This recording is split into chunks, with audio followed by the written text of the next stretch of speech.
Voilà. Donc, on voit aujourd'hui, comme je disais, voilà, cette formation sur la prospection pige. Vous n'hésitez pas à me dire au fur et à mesure, évidemment, si vous avez des questions, de telle sorte, voilà, à ce que je puisse y répondre. Sinon, dans tous les cas, vous savez que je reste joignable par téléphone au 06 69 61 46 36. Voilà.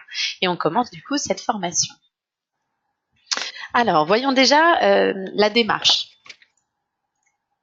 La démarche de la pige. Alors, les bases de données pige, qu'est-ce que c'est? Ce sont des bases de données que Naos Immobilier achète, intègre directement sur votre logiciel et qui sont en fait des prospects vendeurs, c'est-à-dire ce sont des personnes qui sont propriétaires de leur logement, qui ont un projet de vente actif et qui ont déjà mis du coup leurs biens en vente.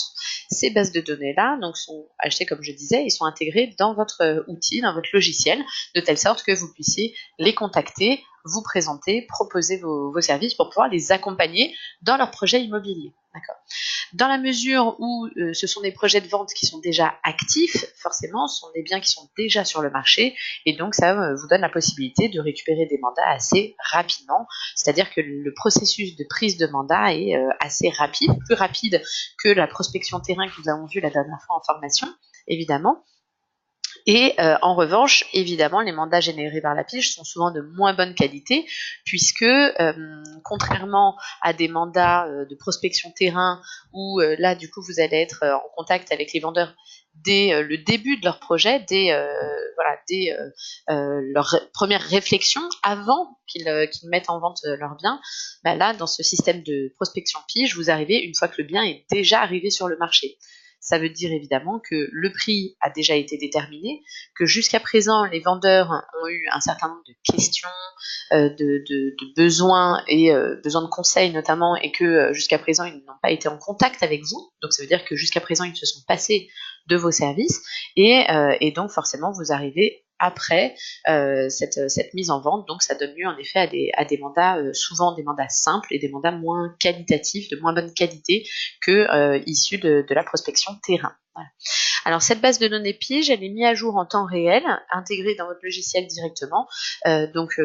Voilà, elle est mise à jour au fur et à mesure des nouveaux biens qui arrivent sur le marché, sur les sites notamment de PAP, Le Bon Coin, entre particuliers, etc. Voilà, il y a des sociétés qui vont récupérer toutes ces annonces-là et les intégrer dans un seul et même outil.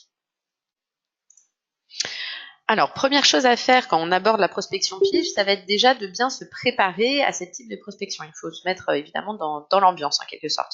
C'est-à-dire que premièrement, vous allez choisir un créneau horaire qui vous semble pertinent. Suivant les régions, on peut avoir des pratiques légèrement différentes. En règle générale, ce que l'on retient, c'est que les personnes sont plus réceptives ou plus facilement joignables, tout du moins, à l'heure du déjeuner, le fin de journée plutôt à partir de 17h, 17h30, le samedi également. Voilà. Mais après, vous pouvez aussi, par exemple, typiquement contacter les annonces dès le matin, de telle sorte à avoir les premières parutions, à être le premier à contacter ces personnes-là dès que le bien arrive sur le marché. Donc en effet, vous pouvez être appelé aussi le matin directement dès la première parution de l'annonce. Quand vous commencez à faire une session de prospection pige, prévoyez toujours du temps et de la disponibilité. Pourquoi? Parce que voilà, vous ne devez pas être perturbé pendant votre session de prospection. L'objectif, c'est de s'installer à votre bureau avec votre ordinateur, avec tout le matériel nécessaire, donc un kit main libre pour pouvoir avoir les mains libres, pour pouvoir noter des informations au fur et à mesure, avoir le logiciel évidemment qui vous permet d'avoir les bases de données intégrées, Internet également qui vous permet d'aller consulter les annonces par exemple sur Internet, et puis évidemment votre agenda, de telle sorte à ce que vous puissiez prendre un rendez-vous. Sachant que lorsque vous contactez comme ça les personnes sur la pige, il peut arriver en effet que les personnes vous demandent d'être réactives et soient disposées à vous rencontrer rapidement dans la journée, auquel cas il faut, comme on dit, battre le fer tant qu'il est chaud, donc il faut essayer voilà, de caler ce rendez-vous, de se rendre disponible le plus rapidement possible, dans la foulée même idéalement, comme ça vous maintenez le contact et vous évitez que le soufflet retombe. Ensuite, et très très important, ça va être l'état d'esprit dans lequel vous vous trouvez. Ce type de prospection pige va être très variable suivant les commerciaux. certaines personnes sont extrêmement à l'aise au téléphone et dans cette démarche de prospection téléphonique. Donc ils vont appeler très facilement, ils vont voilà avoir une aisance naturelle aussi par téléphone. Et puis même s'ils sont confrontés à des personnes qui ont des objections ou qui voilà les accueillent, on va dire parfois un peu mal dans ce cadre de prospection, peu importe, ça va glisser sur eux et ça va pas les atteindre. D'autres personnes, nos commerciaux, en revanche, au contraire, vont appréhender ce type de prospection, seront moins à l'aise par téléphone, préfèrent le face-à-face, par exemple, ou anticipent, on va dire, une réaction parfois négative de nos prospects, et donc vont appréhender, vont se mettre dans un état d'esprit un peu stressé, d'appréhension, qui va tout de suite se ressentir. Et c'est là où, justement, c'est extrêmement important de faire ce travail déjà sur soi en amont, et de pas, si on est dans ce cadre-là, de pas se laisser, on va dire, atteindre par ce type de sentiments ou d'émotions qui vont finalement vous créer des obstacles à votre prospection. D'accord. Donc c'est très important, au contraire, dès que vous rentrez en contact avec un prospect vendeur pour lui présenter votre démarche, pour lui proposer vos services, pour lui proposer de l'accompagner dans son projet immobilier, c'est au contraire indispensable évidemment de vous d'être conscient de votre valeur ajoutée et de ce que vous allez pouvoir lui apporter dans le cadre de son projet. À partir du moment où vous prenez conscience de la valeur ajoutée que vous avez et du fait que, en effet, en démarchant ces vendeurs-là, vous allez pouvoir leur apporter un vrai service, une vraie solution dans le cadre de leur projet, vous allez pouvoir les accompagner et donc leur apporter du confort du service, mais également les aider à vendre leurs biens dans les meilleures conditions, c'est-à-dire au meilleur prix, dans les meilleurs délais et en toute sérénité. Et ça, à partir du moment où vous en êtes convaincu, du coup, cette démarche sera peut-être plus naturelle également pour vous. D'accord. Donc pour ça, notamment, vous pouvez vous baser sur des statistiques donc d'études qui ont été réalisées de façon très sérieuse sur la pratique notamment des Français aujourd'hui dans le cadre de leurs projets d'achat ou de vente.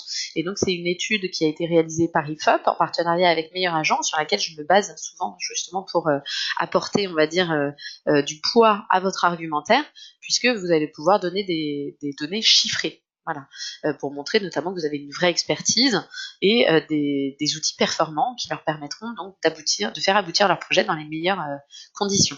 Donc je vous montre notamment cette étude que vous pouvez trouver soit dans le logiciel directement dans les sites favoris, et dans ce cas-là vous avez ici directement étude Meilleur Agent, voilà. Soit, donc là vous cliquez, vous arrivez sur le lien, soit si vous n'avez pas, imaginons le logiciel sous la main, peu importe, vous pouvez taper IFOP, meilleurs agents, voilà, et là vous allez tomber directement le premier lien sur l'étude justement qui a été réalisée dans ce cadre-là. Donc c'est une étude qui a été réalisée sur comment font les Français pour acheter ou vendre un bien immobilier. Et c'est là notamment où ça fait ressortir un certain nombre d'informations très intéressantes, notamment sur la valeur ajoutée des agents immobiliers. D'accord. Donc, pour vous montrer notamment un premier chiffre, démarche, voilà, des vendeurs, vous voyez que, je vais réduire un peu, voilà, vous voyez que dans la pratique de nos chers clients vendeurs, vous avez 70%, je fais des chiffres ronds, 70% des vendeurs qui tentent de vendre à la fois par particulier à particulier et par agence immobilière, plus 5% qui tentent de vendre uniquement par le particulier à particulier. Donc vous voyez, vos bases de données regroupent ces 74%, 75% on va dire, de vendeurs qui tentent de vendre par eux-mêmes. Ça veut dire qu'il y a en effet une très large majorité de vos clients vendeurs qui vont essayer de vendre par eux-mêmes. Et on va voir pourquoi.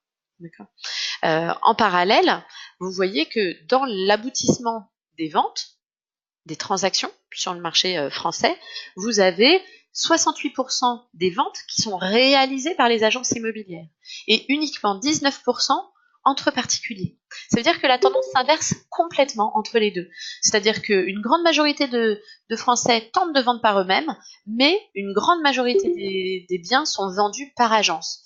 La différence, c'est quoi? C'est vous, justement, qui contactez ces particuliers, qui leur proposez vos services, qui vont signer des mandats de vente avec ces particuliers.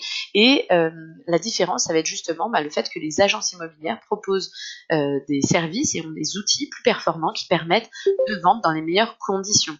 C'est-à-dire que à commercialisation parallèle, à la fois en particulier à particulier et à la fois par agence immobilière, comme c'est le cas pour la majorité des vendeurs, les agences seront plus performantes, c'est-à-dire que la vente va aboutir par agence immobilière. D'accord? Donc, cette démarche de la pige, elle intervient vraiment dans ce cadre-là. C'est-à-dire que d'un côté, vous allez vous adresser à ces 75%, 74% des Français qui vont essayer de vendre par eux-mêmes, voilà, et qui n'y arriveront pas, puisqu'il n'y en a que 19 qui parviendront justement à faire aboutir leur vente, 19% des vendeurs qui feront aboutir leur projet entre particulier à particulier, et vous représenterez donc les 70% de ventes, et donc grâce au service et à votre valeur ajoutée, à tout ce que vous allez pouvoir leur apporter. Donc vraiment, soyez convaincus de votre valeur ajoutée, c'est réel, c'est chiffré, ça fait partie de statistiques qui ont été, d'études qui ont été réalisées, et statistiquement, évidemment, vos vendeurs auront davantage de chances de vendre aux meilleures conditions s'ils passent par un professionnel de l'immobilier. Voilà. Et notamment un professionnel de l'immobilier qui est performant, qui apporte des conseils de qualité, sérieux, comme vous pouvez l'être. D'accord. Donc soyez convaincus de cette valeur ajoutée, parce que ça va permettre d'être dans un état d'esprit positif qui va conditionner votre réussite. Donc vraiment, soyez dans cet état d'esprit positif. Dès que vous faites de la prospection pige, vous savez que vous vous adressez à des clients vendeurs et que vous allez pouvoir leur apporter une chance supplémentaire de vendre leurs biens. D'accord. Est-ce que c'est bon déjà pour vous jusque-là? Est-ce que ça, déjà, c'est, on va dire, un élément qui vous parle et qui vous permet justement de mieux comprendre dans quelle mesure, voilà, on doit contacter ces vendeurs pour leur proposer justement ce service supplémentaire? Parfait. Je vois des oui, tout va bien. Donc je continue. Ensuite, deuxième chose qui va vous accompagner dans votre réussite, dans le cadre de la prospection pige, ça va être évidemment de maîtriser vos arguments. Plus vous connaissez les services, les outils dont vous disposez et les avantages qu'ils représentent pour vos clients, la valeur ajoutée qu'ils représentent pour vos clients, plus vous allez pouvoir répondre à leurs objections de façon pertinente, et plus vous allez pouvoir leur expliquer de façon très factuelle dans quel cadre vous allez pouvoir les accompagner et pourquoi ils ont tout intérêt justement à signer un mandat avec Naos Immobilier et avec vous sur le terrain. Donc, dans le cadre de cette démarche de prospection, on va avoir finalement plusieurs profils face à nous qui vont dépendre notamment du stade auquel ils sont justement dans leur démarche, dans leur projet de vente.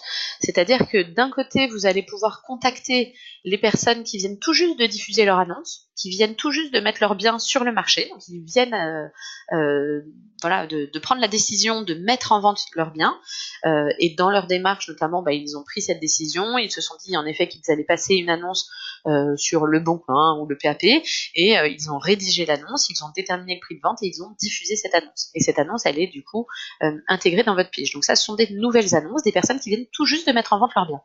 Et puis, on va contacter également des personnes qui ont mis en vente leurs biens déjà il y a quelques temps, au bout de 2, 3 semaines, 1 mois par exemple, qui ont commencé la commercialisation, ils ont voulu tester par eux-mêmes, on les voit très souvent dans la prospection pige, ils disent voilà, moi je veux essayer d'économiser la commission d'agence par exemple, donc j'ai envie de tester par moi-même, je vais essayer de vendre par moi-même. Ils vont diffuser leur annonce et puis les jours passent, ils font quelques visites, ils reçoivent des appels, mais surtout des appels d'agents immobiliers. Finalement, ça donne pas grand-chose, le temps passe, et puis au bout d'un moment, leur motivation, on va dire, ou leur doute commence à intervenir. C'est-à-dire que là, ils commencent à se dire que finalement, c'est peut-être pas si simple de vendre soi-même. Les visites ne donnent rien, ou au contraire, il y a très peu de visites. Et donc, ils se posent des questions, et c'est là où ces interrogations, ils aimeraient bien avoir une réponse. Ils aimeraient bien y avoir une réponse, et pour ça, le plus simple, c'est de demander en effet à un professionnel de l'immobilier. Et donc, quand vous contactez les annonces qui sont diffusées depuis environ 3 semaines, là, du coup, vous appelez une fois que tout le flot, on va dire, des agences ont déjà contacté ces prospects-là, donc vous arrivez après, déjà à un moment où les prospects sont moins sollicités, et puis à un moment où en effet ils commencent à avoir ce doute qui s'installe, de savoir est-ce que finalement je vais pouvoir correctement mener à bien mon projet, j'ai des questions, j'ai pas de réponse, et donc c'est là où vous intervenez en tant que conseiller, voire parfois sur des annonces plus anciennes encore, type 2 mois, 3 mois, 4 mois, 6 mois. On voit ça dans certaines régions, des délais de vente qui sont longs, avec des annonces qui traînent sur le marché depuis plus de 6 mois, voire 1 an. Et là, clairement, vous pouvez même vous positionner en quelque sorte de sauveur. C'est-à-dire que ce sont des personnes qui ont l'impression de se trouver dans une impasse. Au départ, ils étaient très motivés par ce projet. Ils ont essayé par le PAP, ils ont essayé par agence, ils ont essayé par 15 agences différentes. Et puis finalement, leur bien n'est toujours pas vendu. Du coup, entre-temps, ils ont un peu baissé le prix. Voilà, mais du coup, le bien ne se vend toujours pas, il traîne sur le marché, tout le monde l'a vu, revu, et puis il est catalogué un petit peu comme vieux nanar, comme on dit, comme des annonces qui traînent comme ça sur le marché et qui restent invendables. Et là, du coup, forcément, les vendeurs ont besoin de quelqu'un qui reprenne la main sur la commercialisation, qui leur propose des nouvelles solutions, qui leur propose de reprendre vraiment la commercialisation de façon pertinente, on va dire, pour essayer de débloquer cette situation.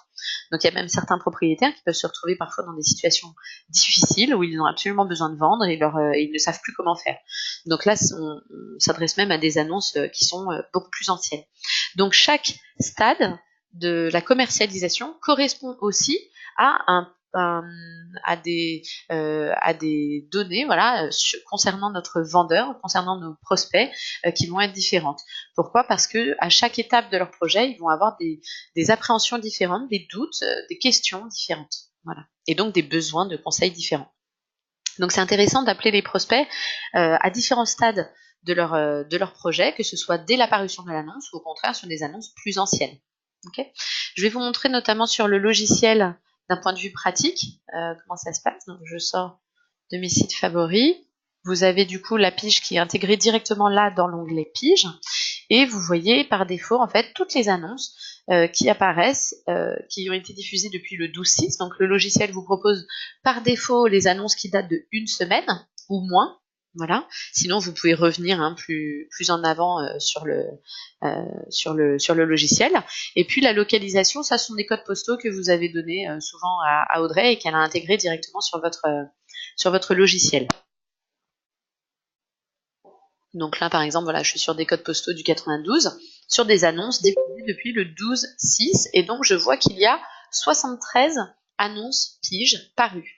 Ces annonces, vous pouvez les qualifier si vous le souhaitez, notamment vous avez des filtres ici, qui vous permet justement de taper des mots-clés ou d'autres critères de recherche sur par exemple le prix, la surface, le nombre de pièces et ainsi de suite. D'accord? Donc ça sont des critères également que vous pouvez saisir si vous voulez affiner votre pige, de telle sorte par exemple, je sais pas, à regarder que les annonces en dessous de 800 000 € par exemple sur ces codes postaux. Okay? Ou alors que les appartements. Donc je vais mettre famille de biens, appartement. Là, vous voyez, j'ai plus que 60 biens si je retire les maisons ou les commerces. Ces annonces, vous allez du coup les voir intégrées directement sur votre logiciel. Voilà. Et vous allez pouvoir double-cliquer dessus pour ouvrir la fiche. D'accord. Et là, vous voyez notamment des informations sur la date de la dernière parution. Donc on voit ici que c'est un appartement vendu à 265 000 €, que la dernière parution c'était le 18 juin et la première parution d'ailleurs c'était le 18 juin. Donc c'est bien une nouvelle annonce qui a été diffusée hier sur Le Bon Coin.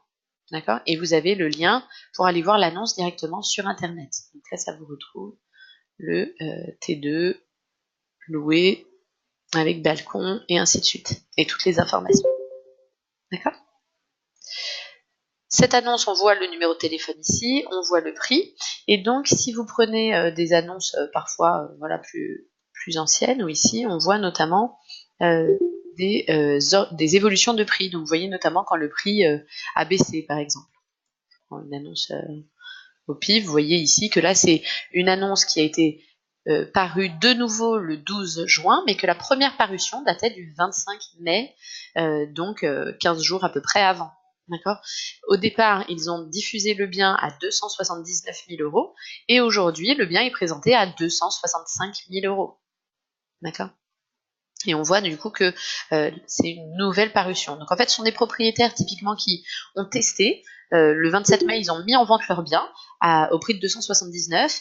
Finalement, la commercialisation n'était pas très dynamique. Ils ont probablement eu assez peu d'appels de clients acquéreurs, ou en tout cas les visites n'ont rien donné, et finalement ils ont décidé le 12 juin de revenir sur un prix un petit peu plus bas, un peu plus proche des prix de marché, de telle sorte à dynamiser un petit peu la commercialisation. D'accord? C'est bon pour vous ça déjà aussi? Voilà. Donc ça, vous voyez, toutes les informations sont intégrées directement sur le logiciel et donc ça vous permet en effet de contacter les nouvelles annonces, les annonces plus anciennes et vous avez ces données-là qui vous permettent de voir aussi l'évolution de la commercialisation de telle sorte à voir un petit peu dans quel état d'esprit sont vos vendeurs, vos prospects. De telle sorte que quand vous les appelez, évidemment, vous voyez un petit peu mieux justement quelles sont leurs problématiques ou quelles ont été leurs démarches jusqu'à présent. Vous pouvez aussi après pousser, aller plus loin et voir si ils passent déjà également par un professionnel de l'immobilier, hein, bien sûr. Lisez ensuite l'annonce, évidemment. Donc l'annonce, comme je vous l'ai montré, elle est intégrée pareil sur le logiciel. Donc sinon, vous avez le lien pour accéder directement à l'annonce en ligne. Là, l'objectif, c'est de voir un petit peu de quoi il s'agit. C'est toujours pertinent de personnaliser votre appel. Quand vous allez appeler vos vendeurs, c'est bien de savoir quel est le bien qu'ils vendent, dans quel quartier. Maintenant, attention, ne perdez pas de temps non plus. C'est-à-dire qu'on sait très bien que quand on va contacter ces prospects piges, vous allez avoir en face beaucoup de répondeurs notamment. Donc ça ne sert à rien de passer un quart d'heure à éplucher complètement l'annonce, à aller voir s'il est en vente par d'autres agences aussi, ou si il est en vente depuis longtemps, éplucher la description, aller voir sur Google Earth pour voir à quel endroit c'est situé ou quoi que ce soit. Ça sert à rien de faire toutes ces démarches-là pour finalement prendre votre téléphone, appeler et tomber sur le répondeur. D'accord. Donc, lisez l'annonce, regardez dans les grandes lignes à quoi correspond le bien, ou justement si c'est une nouvelle parution ou une reparution du bien, s'il y a eu des évolutions de prix. Ça, ce sont des informations que vous voyez rapidement sur votre fiche pige. Maintenant, ne perdez pas trop de temps parce que derrière, il s'agit aussi d'avoir un rythme d'appel suffisamment soutenu, de telle sorte à avoir tout de même des résultats, évidemment, hein, sur vos sessions pige. Ensuite, une fois que vous appelez, attention à votre rythme de parole. Prenez votre temps, au contraire, quand vous avez la personne au téléphone. Quand vous avez votre prospect en ligne, il s'agit évidemment d'avoir une voix posée, confiante, qui va montrer justement que vous êtes serein dans votre démarche, que vous avez une voix assurée et donc que vous êtes convaincu déjà par le service que vous allez lui proposer. Évidemment, tout ça, ça a un impact sur le message. Si vous avez dans votre intonation ou dans votre démarche des doutes, que vous êtes réticent, que du coup vous êtes stressé, que vous parlez très très vite, que vous êtes peu sûr de vous, tout ça sont des données qui vont se ressentir et qui vont se transmettre à votre prospect et qui vont évidemment avoir un impact négatif. Si au contraire vous êtes bien mis dans un état d'esprit positif et notamment parce que vous êtes confiant et assuré dans votre démarche, parce que vous savez que ce que vous apportez représente une vraie valeur ajoutée pour votre client et que vous êtes en adéquation avec cet appel et cette démarche, forcément vous allez pouvoir être davantage confiant et donc transmettre justement cette confiance, mettre votre client justement dans cet état d'esprit également positif et pouvoir générer des contacts positifs. D'accord. Gardez en tête également dans votre démarche que votre objectif, ça va être d'obtenir un rendez-vous. Votre objectif, ça va évidemment être à terme d'obtenir un mandat de vente ou de pouvoir l'accompagner dans son projet immobilier. Mais la première étape, avant de signer un mandat de vente, ça va être déjà de rencontrer cette personne-là et de visiter son bien, le bien en question. Il s'agit déjà de fixer un premier rendez-vous. Donc votre objectif, ça va être d'obtenir ce rendez-vous. Déjà, échanger avec vos vendeurs pour faire une découverte, poser des questions ouvertes, vous êtes dans la découverte client, intéressez-vous à son projet, à son profil, à sa vente, à son bien, de telle sorte justement à avoir déjà des cartes en main pour pouvoir donner des informations pour pouvoir ensuite pousser la conversation de vive voix au cours d'un rendez-vous. Donc votre objectif, ça va bien être de rencontrer cette personne de vive voix, et enfin de visu, et dans le bien en question. Ensuite, ce contact-là, ce rendez-vous, il se fait souvent via plusieurs contacts.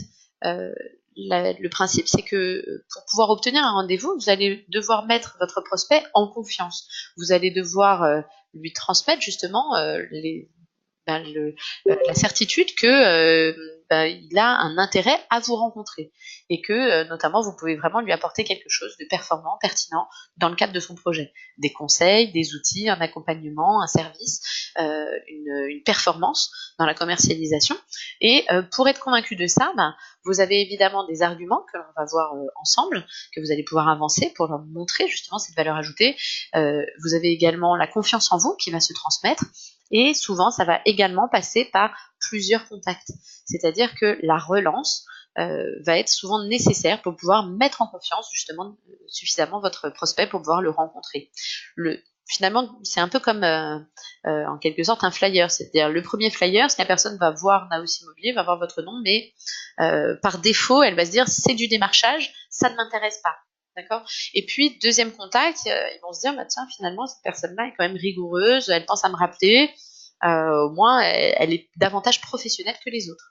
Troisième contact, ils vont se dire, là, en effet, j'ai davantage confiance dans sa démarche parce que je vois qu'elle est assidue, elle est rigoureuse, donc forcément, ça va davantage, je vais avoir tendance à respecter sa démarche davantage. Donc vraiment, c'est très important de penser à cette relance, de penser à votre relation client sur le long terme, et souvent, il faut plusieurs contacts, plusieurs appels pour pouvoir déclencher un rendez-vous. Pour ça, c'est indispensable du coup de mettre à jour également votre base de données avec les informations recueillies au fur et à mesure lors de vos appels. Pourquoi? Parce que des appels, vous allez en faire 60 ou 100. D'accord? On voit là, notamment sur la pige, vous avez sur les codes postaux sélectionnés 60 nouvelles annonces depuis une semaine. Donc des appels, vous allez en faire beaucoup. Sur ce nombre d'appels, évidemment, vous n'allez pas pouvoir vous souvenir de chaque personne que vous avez eue au téléphone. Donc c'est très important de vous noter des informations que vous échangez, comme ça va vous rafraîchir la mémoire au moment où vous allez pouvoir les rappeler, et ça va vous donner évidemment des données, des informations sur lesquelles vous allez pouvoir vous appuyer lors du deuxième rappel. Okay.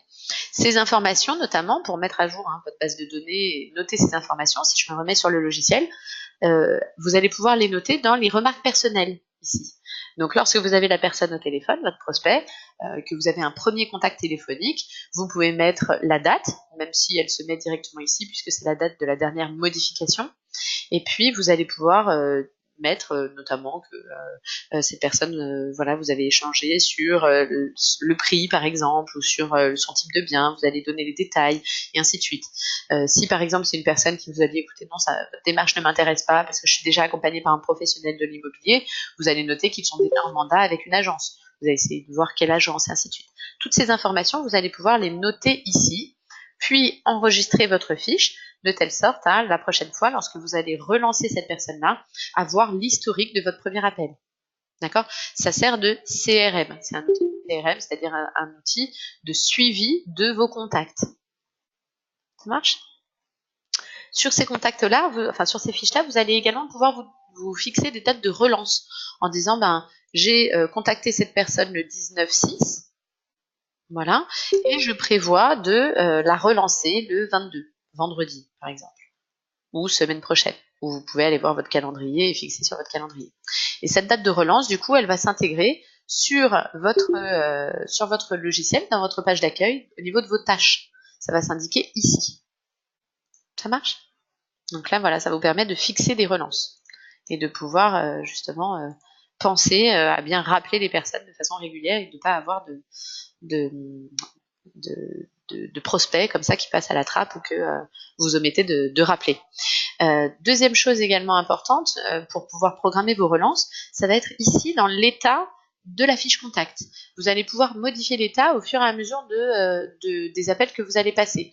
Soit vous avez plusieurs issues possibles, soit la personne a notamment déjà vendu son bien, donc dans ce cas vous allez le catégoriser dans les biens vendus, soit vous allez mettre que c'est un contact à relancer, donc vous allez le mettre en état à relancer, soit il n'y a pas de numéro de téléphone, ça peut arriver, là en l'occurrence il y en a un mais parfois il n'y en a pas, les propriétaires préfèrent être contactés par mail, soit vous avez déjà laissé un message sur le répondeur, dans ce cas-là vous laissez message répondeur, soit vous avez déjà un rendez-vous et dans ce cas-là vous allez le catégoriser dans les biens en rendez-vous.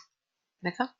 De telle sorte que, si je fais enregistrer fermer, que votre bien, vous voyez, il va être ensuite catégorisé, hop, ici, dans les biens en rendez-vous. On va le retrouver ici. Donc vous allez pouvoir ensuite sélectionner les biens, les annonces que vous voulez relancer. Donc, message laissé, vous allez avoir la liste des biens à qui vous avez, des annonces auxquelles vous avez laissé un message sur le répondeur. à relancer sont toutes les personnes que vous devez relancer justement, à qui vous avez déjà contacté et à qui vous devez penser à rappeler, à relancer dans votre démarche. D'accord? Donc là, du coup, vous avez les différentes catégories des biens, tous les états, évidemment, ça affiche tout et ainsi de suite. Voilà. Des questions déjà jusque-là? Est-ce que tout est clair? Est-ce que... Hop. Parfait. Pas de questions, donc je continue.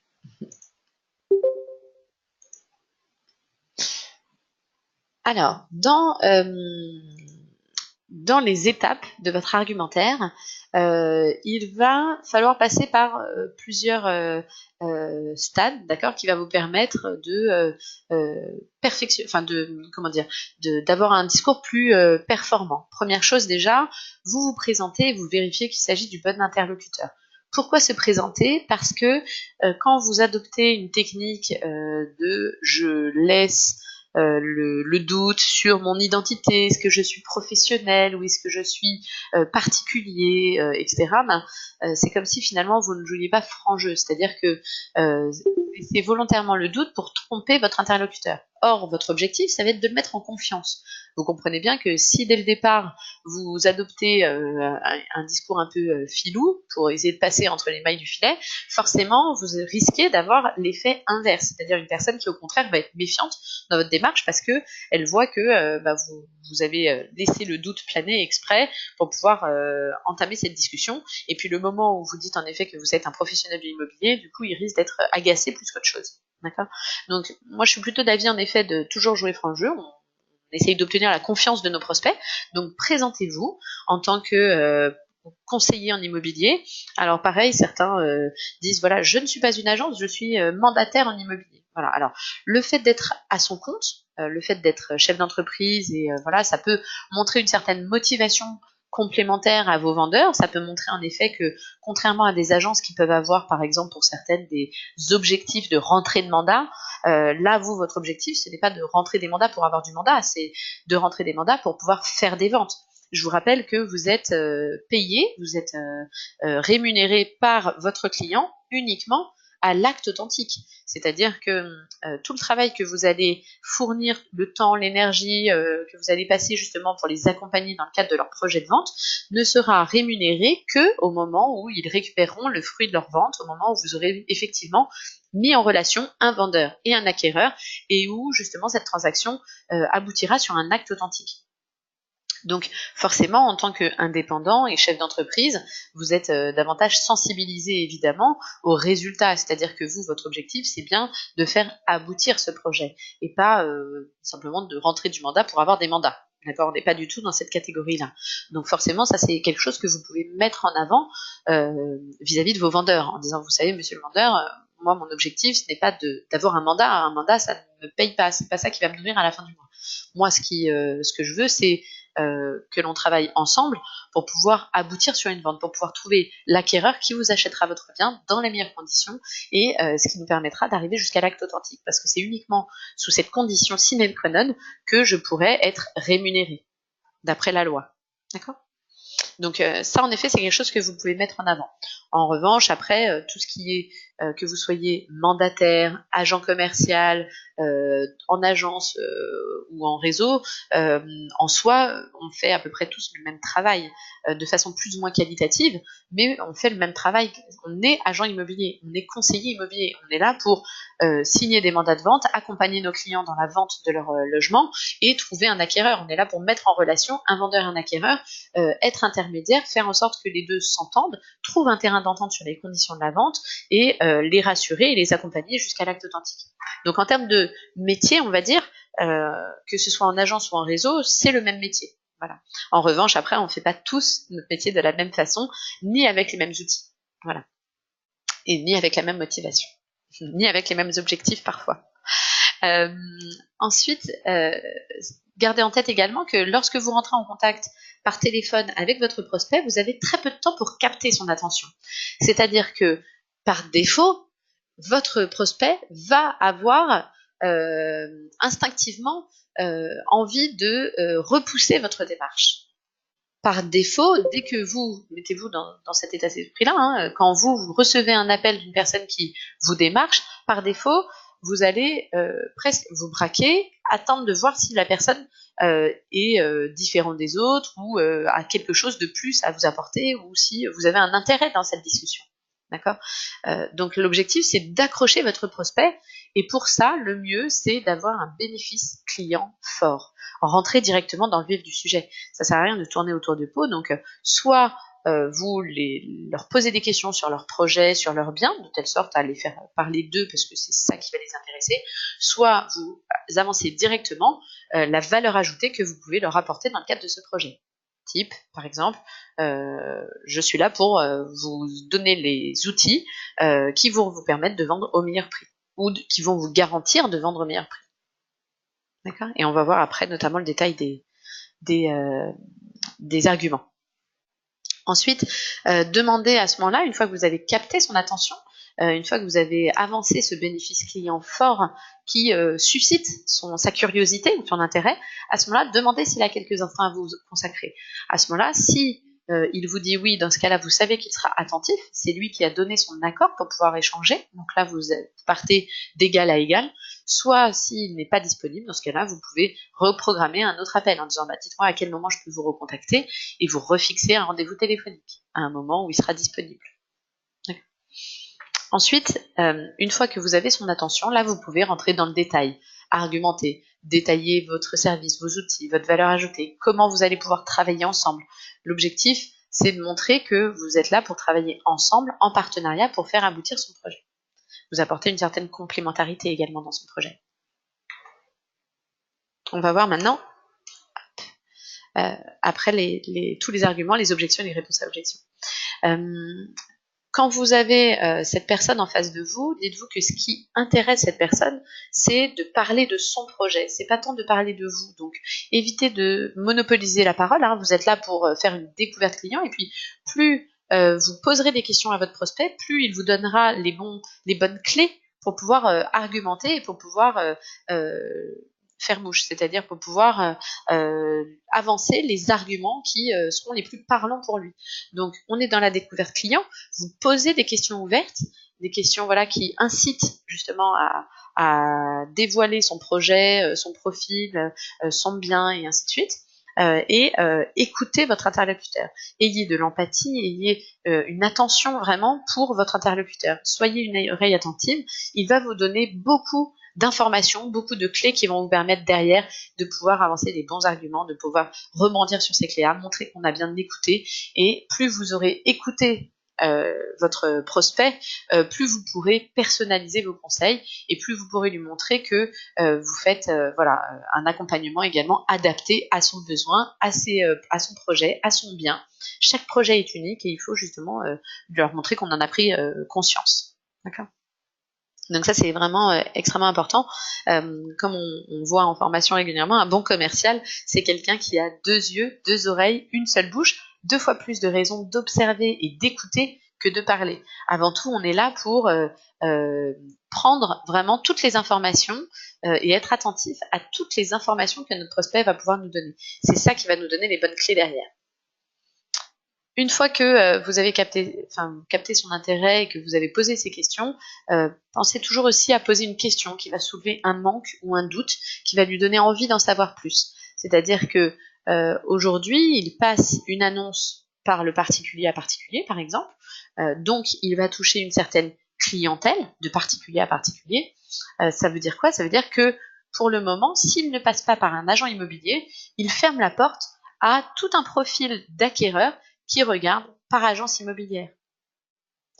Soulevez le doute. Monsieur le vendeur, êtes-vous convaincu que en passant une annonce sur le Bon Coin, par exemple, et donc en touchant les acquéreurs du Bon Coin, que l'acquéreur qui vous fera la meilleure proposition d'achat pour votre bien se trouve sur le Bon Coin. Qu'est-ce qui vous dit, monsieur le vendeur, que l'acquéreur qui vous fera la meilleure proposition ne va pas voir l'annonce sur Se Loger, par exemple ? D'accord ? Donc, soulevez ce doute-là. Son objectif, ça va être de vendre au meilleur prix. Son objectif, ça va être évidemment de vendre dans les meilleures conditions. les délais, mais surtout le prix de vente. C'est toujours ce qui touche directement le plus nos clients vendeurs. Ils vendent un bien immobilier sur lequel ils se sont endettés pendant plusieurs années à des montants très importants, souvent un tiers de leurs revenus. Ils ont vécu ici, voilà, ils doivent se reloger derrière, donc ils doivent racheter un autre bien, souvent encore plus cher, donc ils vont se réendetter. Évidemment, ce projet est l'un des projets les plus importants de leur vie, et notamment d'un point de vue financier.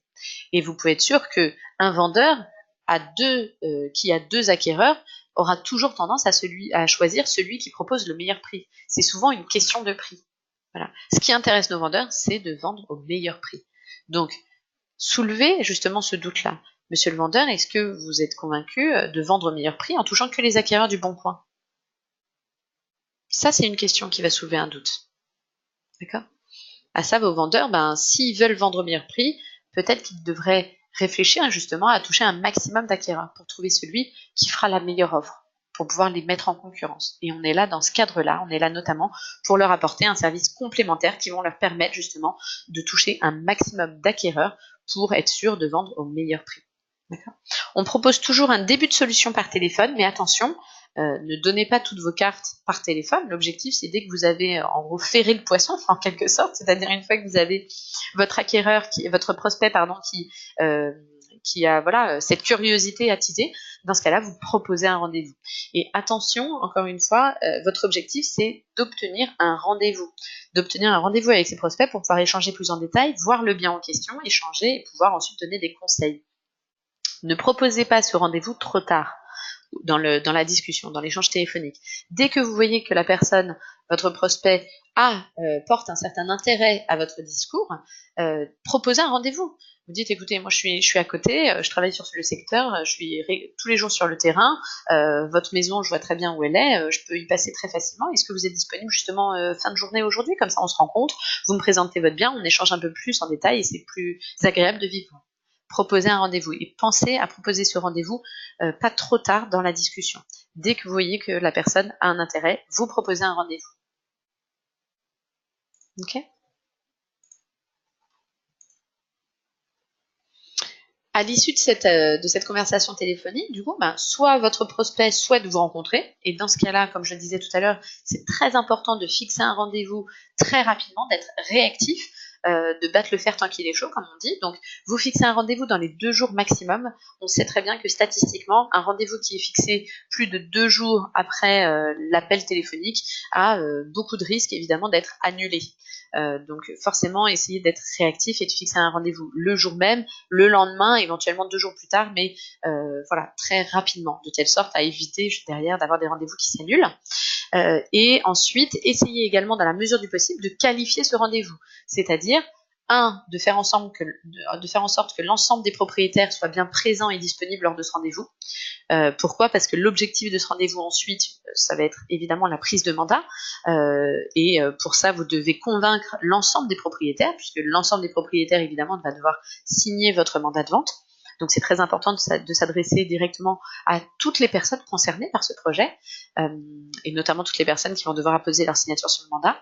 Donc, assurez-vous, dans la mesure du possible, que c'est un créneau horaire où l'ensemble des propriétaires seront bien présents et disponibles, c'est-à-dire qu'ils ne vont pas vous recevoir entre deux rendez-vous, par exemple, ou très rapidement. Voilà, dites qu'en effet, c'est un rendez-vous que vous leur demandez au moins 30 minutes. Ces 30 minutes, souvent, ce n'est pas suffisant lors d'un rendez-vous, évidemment. Hein. Les rendez-vous durent souvent plus longtemps que 30 minutes, mais 30 minutes, ça reste un délai qui reste acceptable d'un point de vue du prospect, en disant, 30 minutes, je peux les caser. Si vous abordez directement en disant, voilà, je vous demande de prévoir 1 heure, 1h30 dans votre agenda, là, ça risque justement de les rebuter un petit peu. Donc, au contraire, essayez d'être plutôt accessible dans votre demande.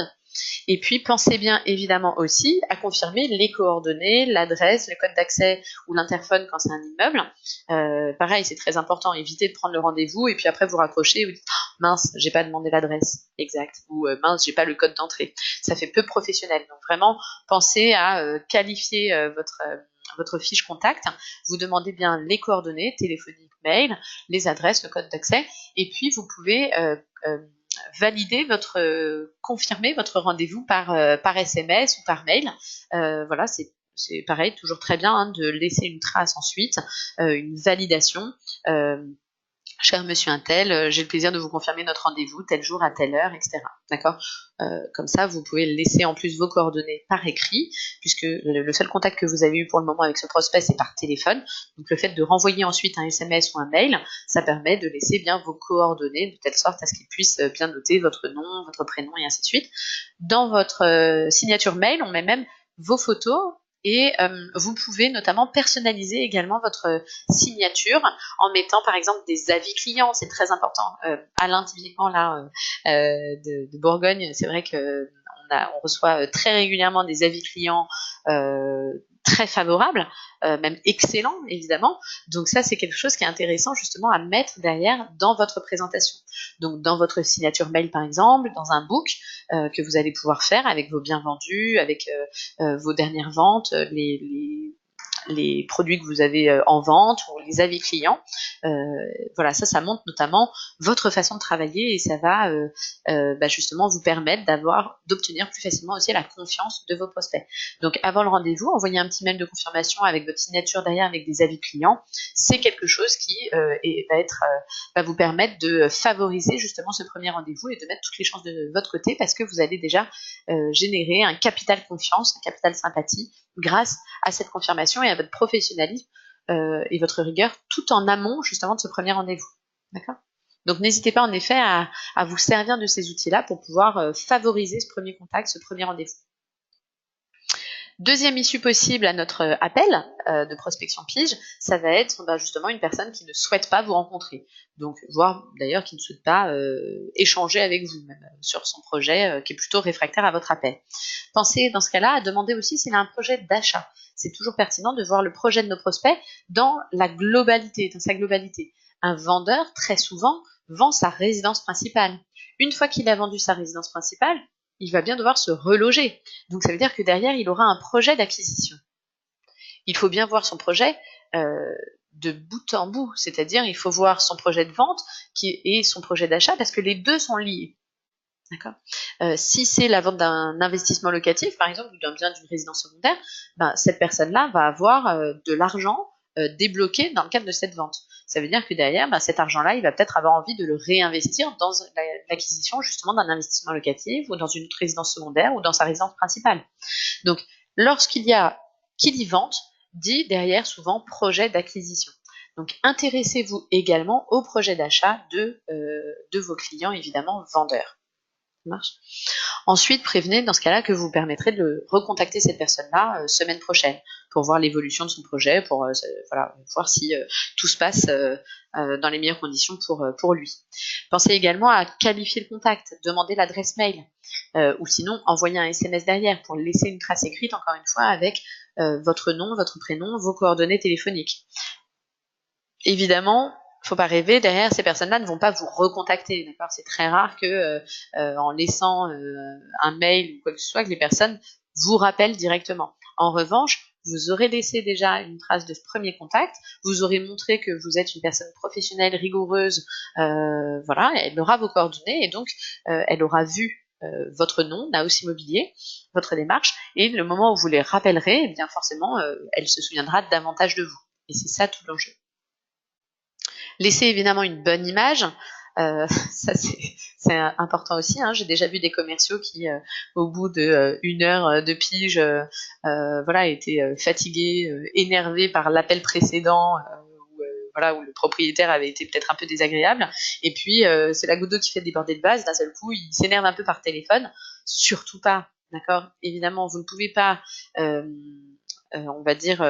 impacter un prospect à cause de conversations que vous avez eues précédemment avec d'autres personnes, d'accord ? Chaque prospect est différent et c'est très important de scinder vos appels de telle sorte à ce qu'il n'y ait pas d'empreinte des précédents appels sur les suivants, d'accord ? Donc laissez toujours une bonne image, mettez-vous à la place de vos prospects, suivant le moment où vous appelez, vous pouvez tomber au mauvais moment, à un moment où ils sont occupés, un jour où ils sont de mauvaise humeur, et je pense que tout le monde ici est humain et c'est naturel parfois d'être aussi de mauvaise humeur, donc ça peut arriver, il faut les comprendre, il faut avoir cette empathie aussi. Vous pouvez aussi appeler alors que le bien vient juste de paraître sur Internet, mais que le propriétaire attend des appels d'acquéreurs, mais qu'il est harcelé plutôt par les agents immobiliers. Donc au bout d'un moment, vous arrivez après et ça tombe sur vous. Donc tout ça, c'est des réactions, on va dire, naturelles et humaines. D'accord?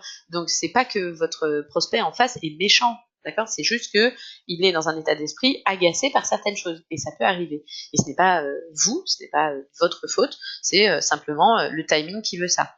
Donc dans ce cas-là, si vous tombez sur une personne qui n'est pas de bonne humeur ou n'a pas envie de recevoir votre appel, dans ce cas-là, vous n'insistez pas, vous dites écoutez, désolé de vous avoir dérangé monsieur, merci, je vous souhaite une bonne commercialisation, au revoir. Par contre, rappelez la semaine suivante. Parce que d'une semaine sur l'autre, peut-être que la semaine suivante, le propriétaire sera déjà moins appelé par les professionnels, ce jour-là, il sera peut-être de bonne humeur, et ainsi de suite. D'accord? On a vu très souvent des personnes qui, au départ, n'étaient pas forcément satisfaites, on va dire, ou accueillantes, on va dire, dans les appels téléphoniques, et puis finalement qui vendent de toute façon par agence, ou qui finissent par signer un mandat, ou qui, la semaine suivante, sont de très bonne humeur et tout à fait sympathiques. D'accord? Donc n'anticipez pas les réactions de vos prospects. Tout le monde est humain. Vous avez en face de vous des humains avec des réactions qui peuvent être fluctuantes en fonction de leur journée, des informations qu'ils ont aussi eues précédemment. Voilà. Donc toujours évidemment laisser une bonne image. Ensuite, donc ça n'empêche, comme je vous disais, il faut relancer régulièrement, toutes les semaines même. Pourquoi? Parce que 2 à 3 contacts sont souvent nécessaires pour pouvoir déclencher un rendez-vous, parce que c'est le temps nécessaire pour montrer que vous êtes rigoureux, que vous êtes professionnel, que vous êtes organisé, que vous pensez à rappeler ces personnes-là, et donc que vous êtes digne de confiance, que vous êtes rigoureux, professionnel, donc ils peuvent vous faire confiance dans le cadre de leur projet. Ça vous permet aussi de vous distinguer évidemment de vos confrères. Finalement, voilà, peu de professionnels sur le marché aujourd'hui sont suffisamment rigoureux et organisés pour pouvoir avoir justement ce système de relance nécessaire pour obtenir un rendez-vous. Ceux qui le sont, ce sont ceux qui vont déclencher des mandats de vente via la pige. Est-ce que vous avez des questions jusque-là? Est-ce qu'il y a certaines choses que vous souhaitez, notamment que j'approfondisse, des besoins d'informations complémentaires? Tout va bien, écoutez, c'est parfait. Troisième issue possible, votre prospect ne répond pas au téléphone, vous tombez sur un répondeur. Dans ce cas-là, laissez un message vocal. D'accord? L'objectif de ce message vocal, ça va pas être de générer un retour, ça va pas être de faire en sorte que la personne vous rappelle. L'objectif de ce message, ça va être de créer un premier contact, c'est-à-dire de laisser vos coordonnées, votre identité sur le répondeur de la personne, et puis une fois que vous allez rappeler, le lendemain, le surlendemain, 3 jours après, là de dire voilà, je vous ai déjà laissé un message tel jour, je vous rappelle, et du coup ça montre encore une fois votre rigueur, votre relance. Ok. Donc ça sert quand même de premier contact. Ensuite, si vous avez appelé en journée, dans ce cas-là, appelez évidemment dans l'idéal à un autre créneau horaire. Ça veut peut-être dire que cette personne n'est pas disponible en journée, mais plutôt en fin de journée. Dans ce cas-là, vous rappelez le soir par exemple, ou le samedi si c'était en semaine, de telle sorte à essayer de trouver le bon moment pour que cette personne soit disponible et joignable par téléphone. Si vous avez un mail, ensuite, vous pouvez laisser en plus vos coordonnées, une présentation du réseau par mail directement. Je précise toutefois que lorsque vous avez des annonces sur Le Bon Coin, donc si je reprends mon annonce de tout à l'heure ici, si vous faites envoyer un mail, là, vous allez avoir votre adresse mail professionnelle souvent qui va se mettre en place, et là, vous allez avoir votre texte annonce. Le Bon Coin a des robots qui détectent notamment des mots qui vous permettent de reconnaître en fait les professionnels de l'immobilier, et donc ce sont des mails qui n'arrivent jamais à destination parce qu'ils sont considérés comme du démarchage, et Le Bon Coin du coup censure ces mails-là. Donc faites attention parce que certains mots-clés par exemple, ou même parfois certaines adresses mail peuvent être blacklistés, donc peuvent être censurés de telle sorte que vos mails n'arrivent jamais à destination. Donc ça veut dire que vous pouvez envoyer 40 mails, être très content de vous, de votre prospection, parce que vous avez démarché 40 personnes par téléphone, par mail, et puis finalement, il n'y a aucun mail qui arrive à destination. D'accord? Donc dans ce cas-là, économisez évidemment votre temps. Le mieux, c'est d'avoir directement le mail de la personne via téléphone, par exemple. Vous l'agrémentez dans votre fiche, puis vous pouvez envoyer des mails derrière. Hop, je vais...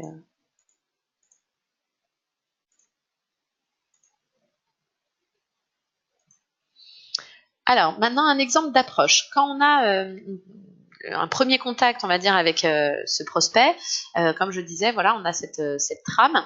Toujours se présenter donc, et vérifier qu'il s'agit du bon interlocuteur si vous avez le nom de la personne. Bonjour, vous êtes bien Madame Intel, je suis donc Amélie du réseau Naos Immobilier. Vous souhaitez votre bien et j'ai justement des outils innovants qui peuvent vous permettre de mettre en concurrence plusieurs acquéreurs pour vendre au meilleur prix. Est-ce que vous avez un instant pour échanger à ce sujet? D'accord, donc ça c'est un exemple d'accroche.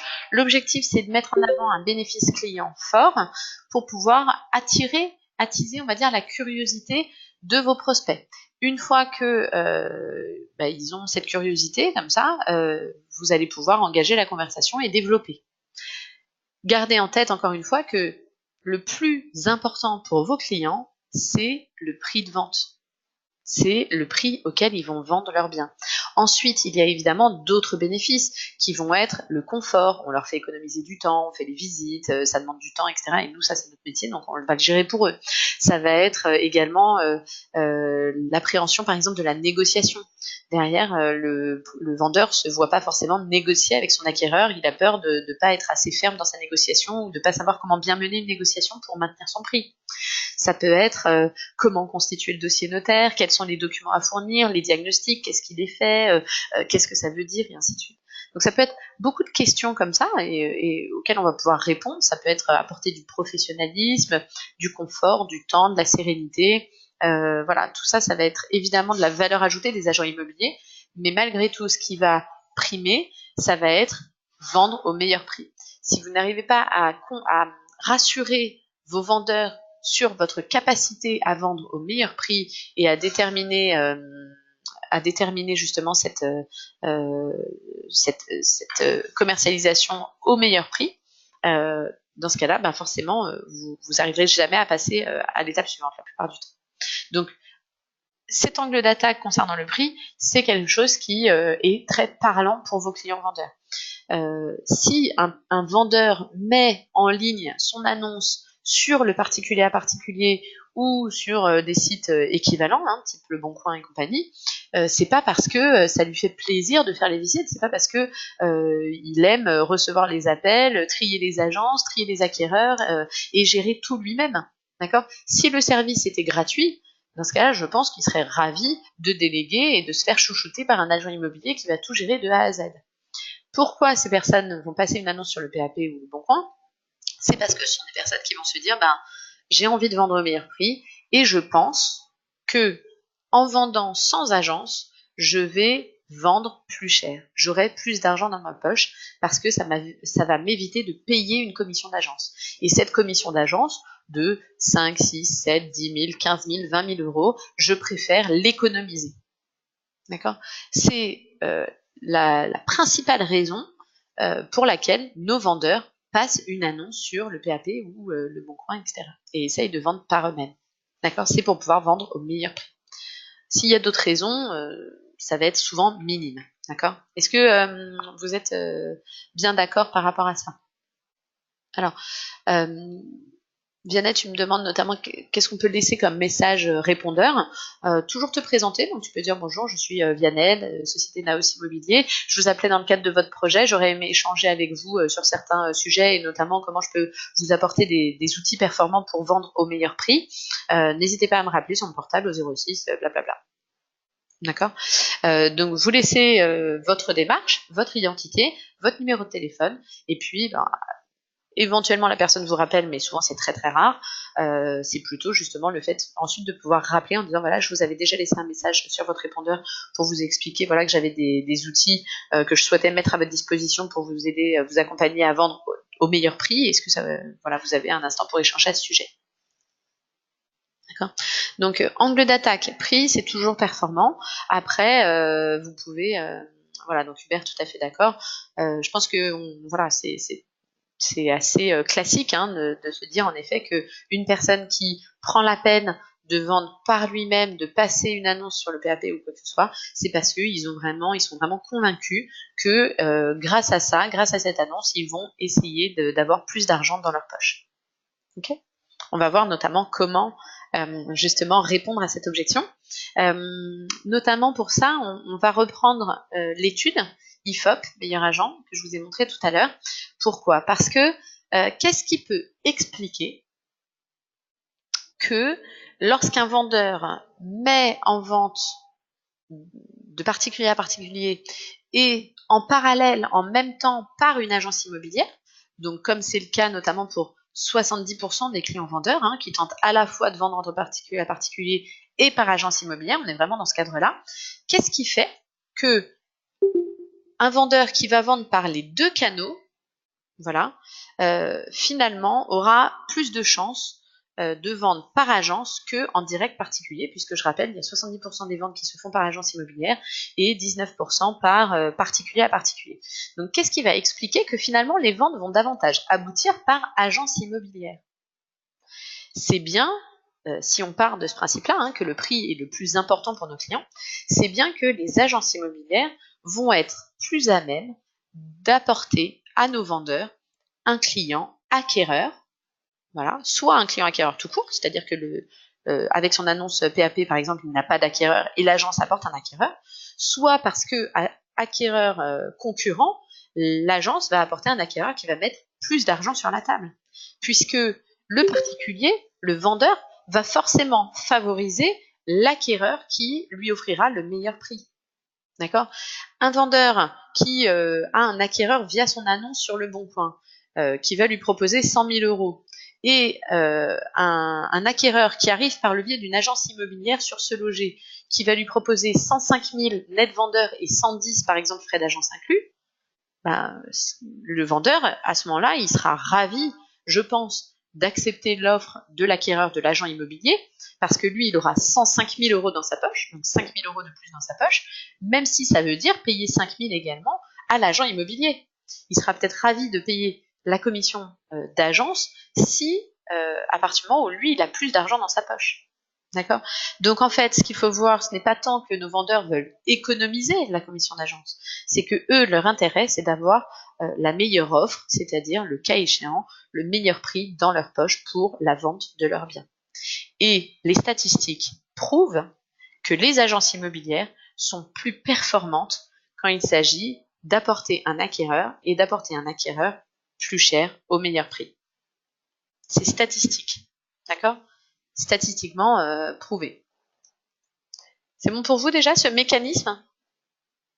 Ça va être vraiment la base de notre argumentaire. Vos vendeurs veulent vendre au meilleur prix, vous êtes là pour leur apporter la garantie de vendre au meilleur prix. On va voir pourquoi ce mécanisme et pourquoi les agences immobilières sont plus performantes. D'accord?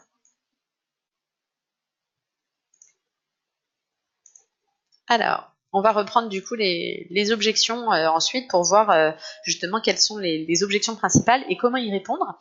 Je vais vous demander une petite pause si ça vous va.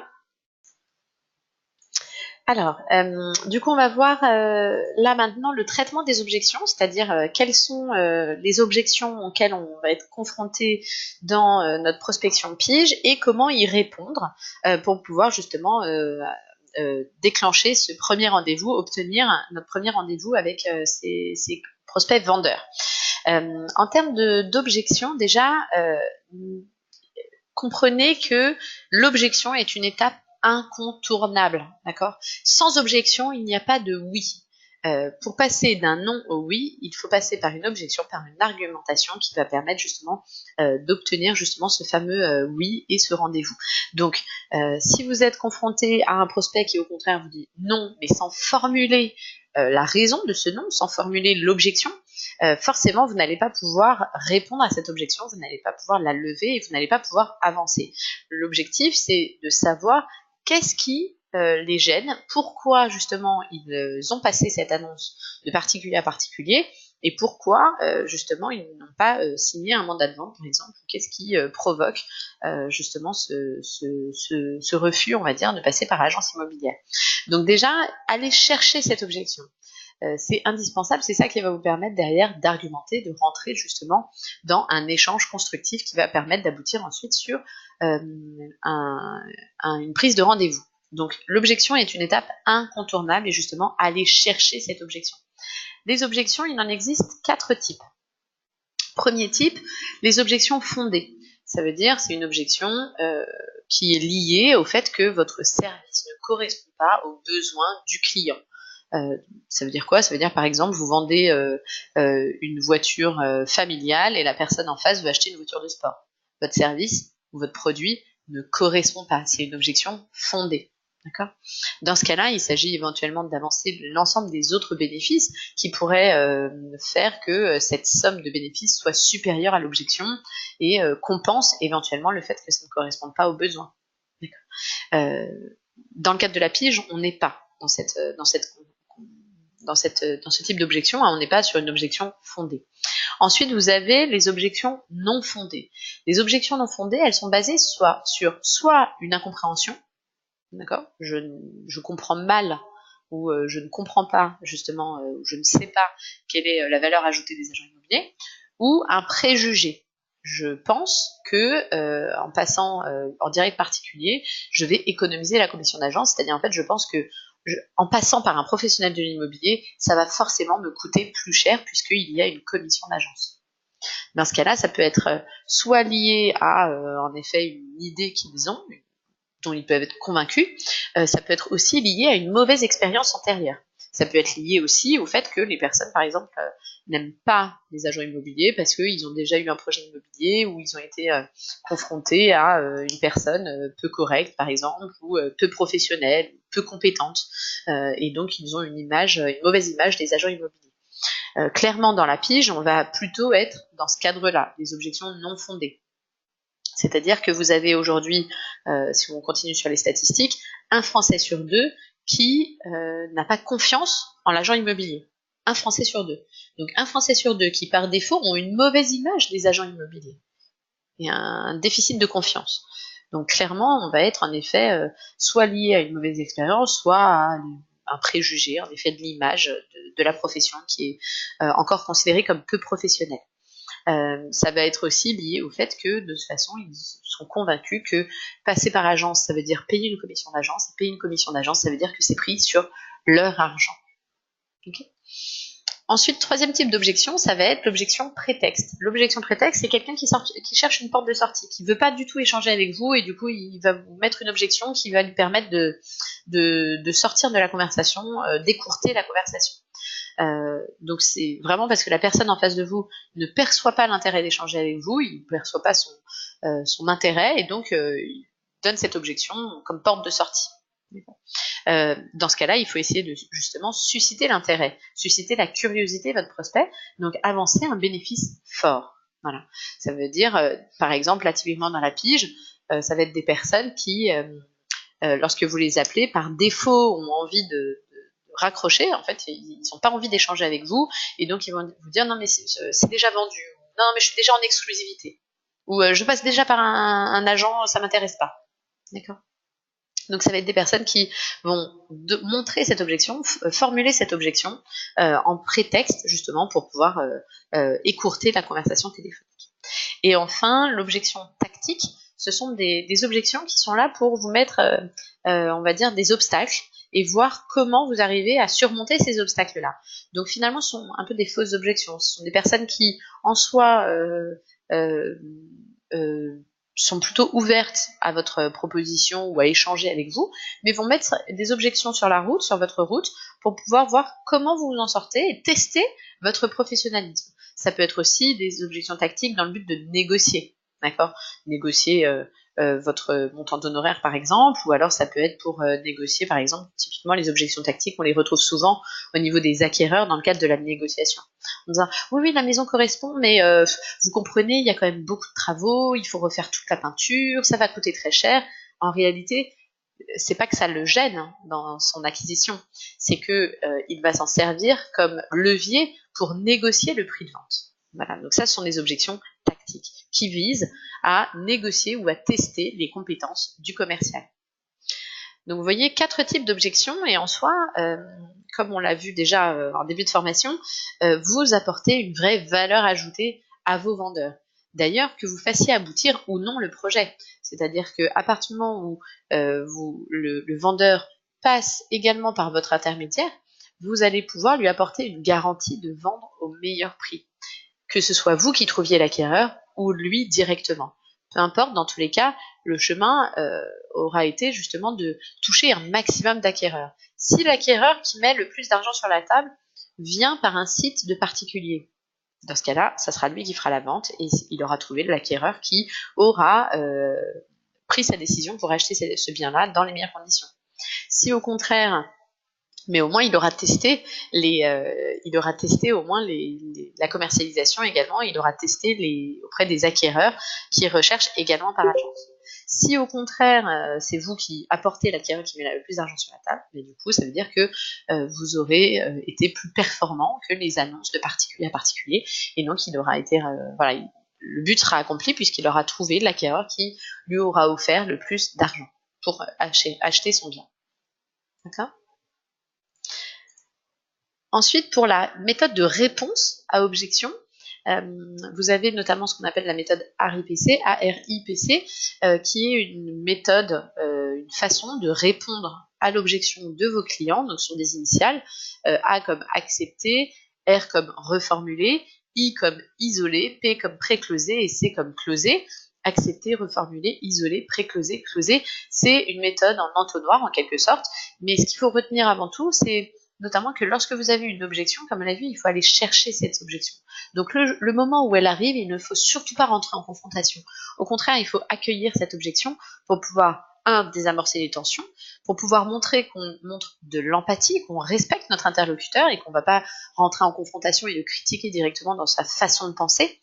Et puis, se mettre à côté de notre prospect pour ne pas le contredire ni le braquer, mais justement pour pouvoir avancer avec lui sur l'argumentaire et avancer correctement.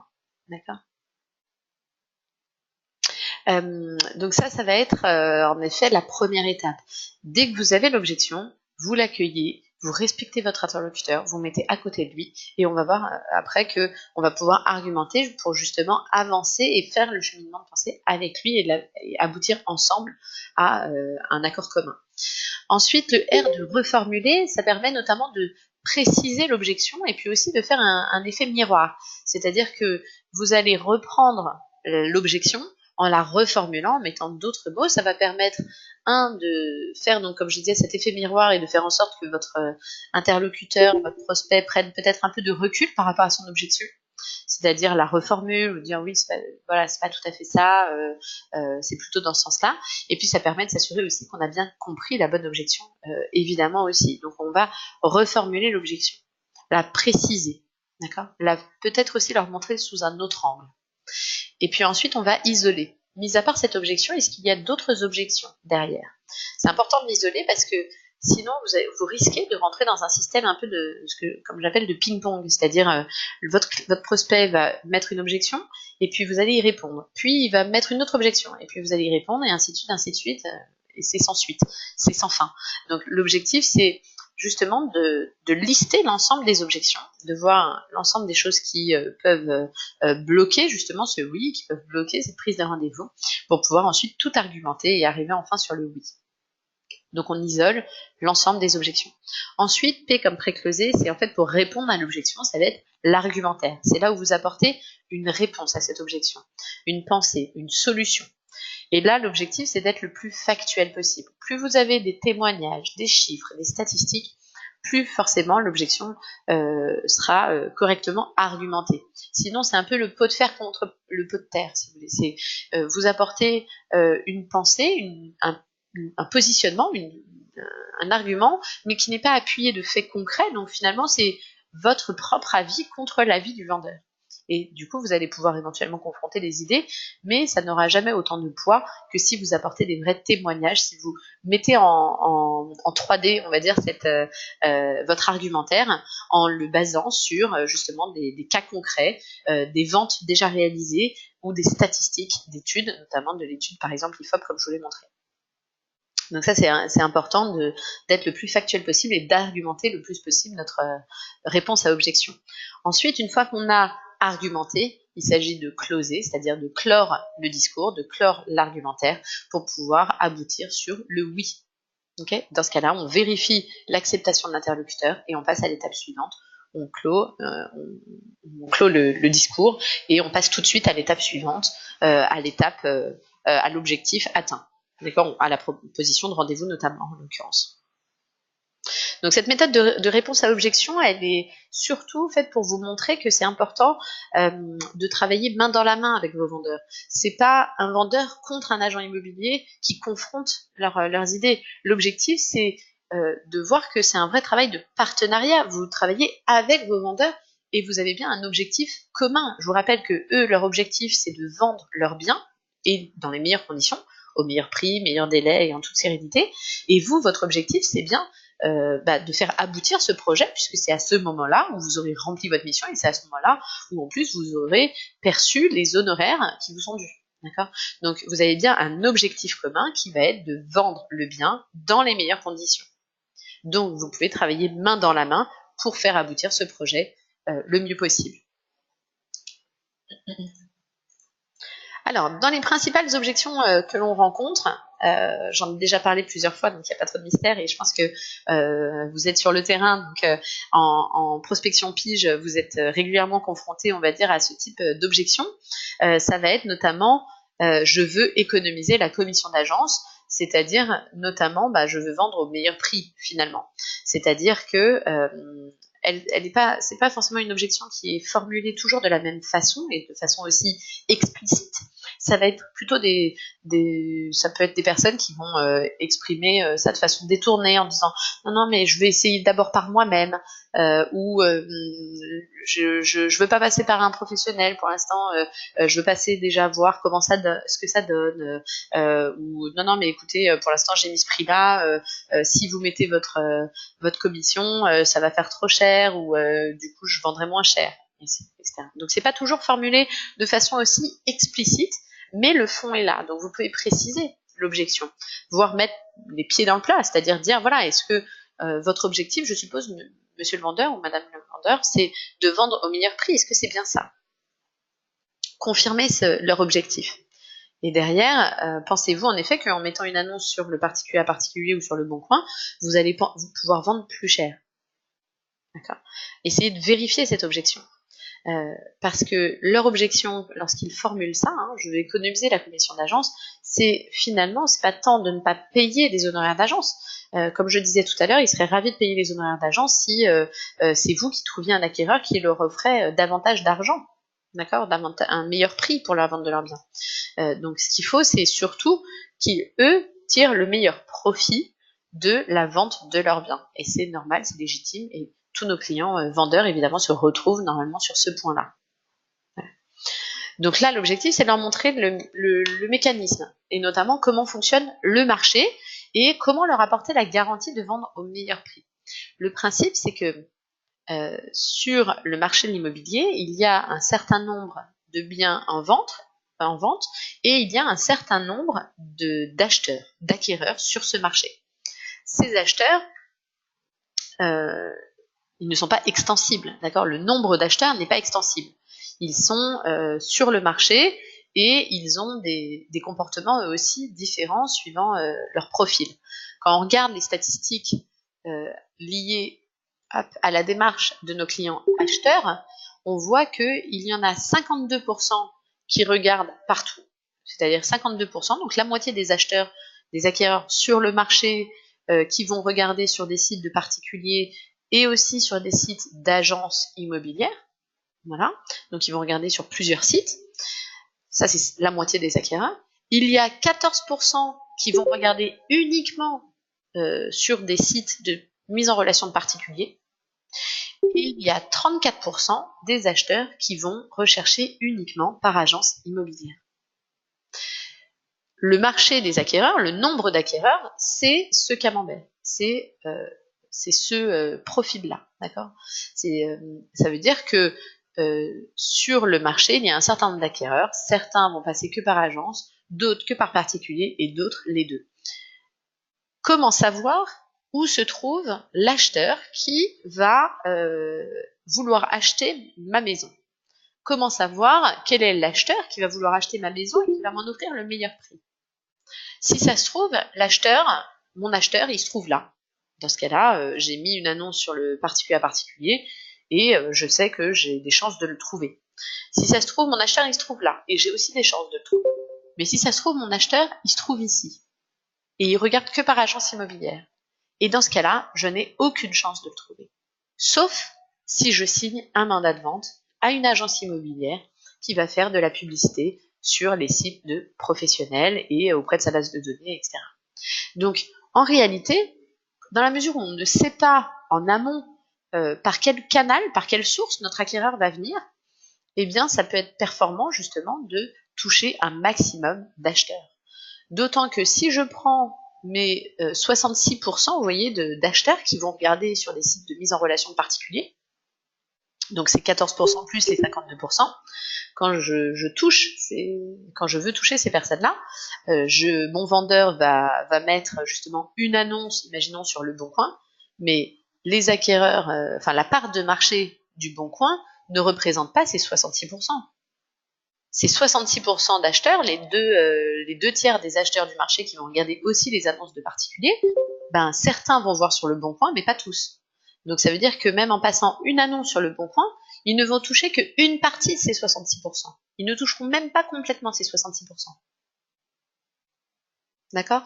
Donc ça, c'est très important déjà de leur montrer comment se décompose le marché et eux, quel est leur objectif. Leur objectif, si c'est de vendre au meilleur prix, ils vont devoir s'adresser à un maximum d'acquéreurs qui sont en recherche active sur le marché.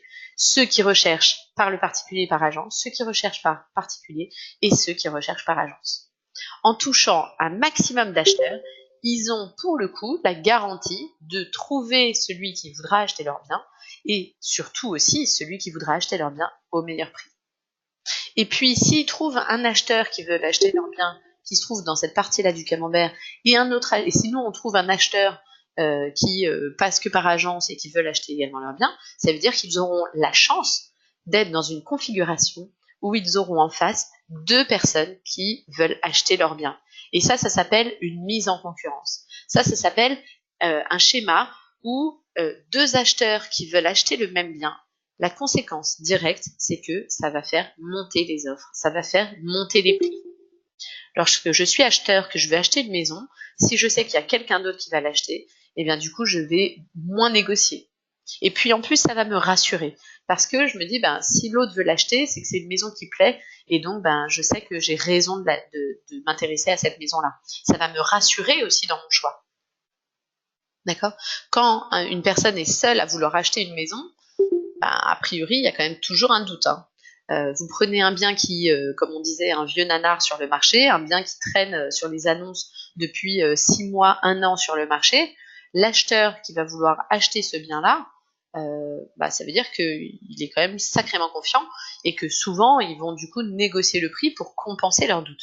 Ils vont dire, c'est un bien qui est depuis 1 an sur le marché, donc peut-être que je fais une erreur en l'achetant parce que le jour où je vais vouloir le revendre, c'est un bien qui va être difficile à vendre, voire peut-être que si personne n'a voulu l'acheter jusqu'à présent, c'est peut-être parce que ce bien a un défaut que je n'ai pas vu. Donc ils vont chercher la petite bête, ils vont essayer de voir qu'est-ce qui gêne dans ce bien-là, qu'est-ce qui fait que ce bien-là n'est pas vendu depuis 1 an. Et puis la conséquence directe, c'est qu'ils du coup ils vont être en position de force, ils vont dire depuis 1 an les vendeurs veulent vendre, maintenant ils sont bien désespérés. Et du coup, moi, si je veux acheter ce bien-là, je vais attaquer la négociation de façon très agressive. Je vais proposer un prix bas parce que comme ça, de toute façon, ils vont se dire qu'ils n'ont pas le choix et ils vont accepter. Et donc, je vais pouvoir faire une bonne affaire. D'accord? Or, votre vendeur en face, lui, ce qu'il veut, c'est vendre au meilleur prix. D'accord? C'est pas que l'acheteur fasse une bonne affaire. Il veut pas brader son bien. Il veut maintenir son prix de vente. Pour ça, ça veut dire en effet une commercialisation dynamique. Ça veut dire une commercialisation qui touche un maximum d'acheteurs sur le marché. Ça veut dire une visibilité maîtrisée. Ça veut dire une belle annonce, des belles photos, un beau texte, une large diffusion pour pouvoir toucher un maximum de personnes. Et une fois qu'il a touché ce maximum de personnes, il va pouvoir justement être en position de force. D'accord? Parce qu'il aura en face de lui plusieurs acquéreurs qui auront vu son annonce et qui seront touchés par son annonce. Le marché de l'immobilier, c'est comme n'importe quel marché. Le marché de l'immobilier est soumis aux mêmes lois. d'accord, aux mêmes règles que le marché, je sais pas, du secteur du tourisme ou de la vente de téléphone ou n'importe quoi. Le principe, c'est vous avez un bien en vente pour plusieurs personnes intéressées, ça va tirer les prix vers le haut. Si vous avez beaucoup de biens en vente et peu d'acheteurs en face, ça va tirer les prix vers le bas. D'accord? C'est notamment un indicateur qui a été étudié aussi par Meilleurs Agents, justement, qui s'appelle l'ITI, indicateur de tension immobilière, et qui permet de faire valoir justement le nombre de biens actifs sur le marché par rapport au nombre d'acquéreurs actifs sur le marché. Et ces données-là, c'est ce rapport de force entre les vendeurs et les acheteurs, ça permet de faire ressortir justement un indicateur qui va montrer si le marché est plutôt en faveur des vendeurs ou en faveur des acheteurs. Si les prix sont plutôt tendance à la hausse ou tendance à la baisse. Voilà. Pourquoi? Parce que plus votre vendeur va avoir d'acheteurs potentiels en face, plus il va créer il va être en position de force. Et pour pouvoir vendre au meilleur prix, il vaut mieux qu'il maintienne cette position de force. Pour ça, il vaut mieux qu'il touche un maximum d'acheteurs sur le marché. C'est bon pour vous pour ce mécanisme, voilà, qui permet vraiment de montrer l'intérêt des vendeurs de passer par agence immobilière. D'accord? C'est-à-dire en passant une annonce sur Le Bon Coin, ils ne vont toucher qu'une partie de ces acheteurs-là. D'accord? Donc ils toucheront, je sais pas, peut-être 20% des parts de marché des acheteurs. C'est pas en touchant 20% des acheteurs qu'ils vont pouvoir vendre au meilleur prix. D'ailleurs, qu'ils vont pouvoir souvent vendre tout court. Et c'est bien pour cette raison-là que on retrouve dans nos statistiques justement le fait que les ventes sont réalisées pour 70% presque par des agences immobilières et seulement 19% par une mise en relation entre particuliers. C'est bien parce que justement ces modes de commercialisation sont moins performantes. En tout cas, ne suffisent pas. Donc voilà pour le mécanisme déjà qu'il faut expliquer à vos vendeurs. Et si vous arrivez à leur montrer de façon factuelle justement comment fonctionne le marché aujourd'hui, vous pourrez leur montrer en effet que ils ont tout intérêt à passer par un professionnel de l'immobilier. Reste ensuite évidemment à les convaincre de passer par vous et non pas par un confrère évidemment. Voilà. Donc, l'objectif, ça va être de créer cette position de force. Pour ça, en effet, on va offrir une forte visibilité aux biens donc, sur Internet. On va toucher avec nos acquéreurs également en base de données, de telle sorte à essayer de créer cette mise en concurrence de plusieurs clients pour obtenir la meilleure négociation possible. D'accord ? Mettez aussi en avant, évidemment, que notre métier est régi par la loi Hoguet et que la loi Hoguet est extrêmement limpide. Votre travail, le temps, l'argent, l'énergie que vous dépenserez pour la commercialisation de leurs biens et pour mener à terme leur projet ne sera rémunéré que à l'acte authentique, que si c'est vous qui apportez cet acquéreur et que si vous menez le dossier à son terme. Donc vous ne percevez des honoraires que si vous vendez votre bien. Ça veut dire que, à la limite, ils peuvent même continuer leur annonce sur le PAP. Vous signez un mandat et à commercialisation, on va dire parallèle, si c'est eux qui trouvent l'acheteur, non seulement ils auront la garantie d'avoir vendu au meilleur prix puisqu'ils auront touché un maximum d'acquéreurs et ça veut dire que l'acquéreur qui leur offrira le meilleur prix viendra par leur annonce, donc ce sera trouvé dans cette partie-là du camembert. Et en plus, ils vous serreront la main en disant merci pour tout ce que vous avez fait, vous avez passé du temps, de l'énergie, vous avez payé des pubs, je vous remercie, salut. Voilà. Et ils ne vous devront rien. C'est quand même la meilleure des garanties que vous pouvez leur apporter. Tout le service que vous fournissez, vous n'êtes rémunéré que au résultat. Donc c'est une super garantie en plus pour vos vendeurs. C'est bon pour vous déjà pour cette objection? Voilà, donc pour l'objection, je vais économiser la commission d'agence. On retrouve, autrement formulé, mais pour moi, on retrouve quand même un peu la même objection, ça va être « je ne veux pas passer par agence, je préfère vendre seul ». Pourquoi? Parce que derrière ce « je préfère vendre seul », il peut y avoir finalement deux idées. Soit je préfère vendre seul parce que ça me permet d'économiser la commission d'agence, Voilà. Soit je préfère vendre seul parce que je n'aime pas les agents immobiliers, je n'ai pas confiance en les agents immobiliers. On retombe dans le 1 Français sur 2 qui n'a pas confiance en l'agent immobilier.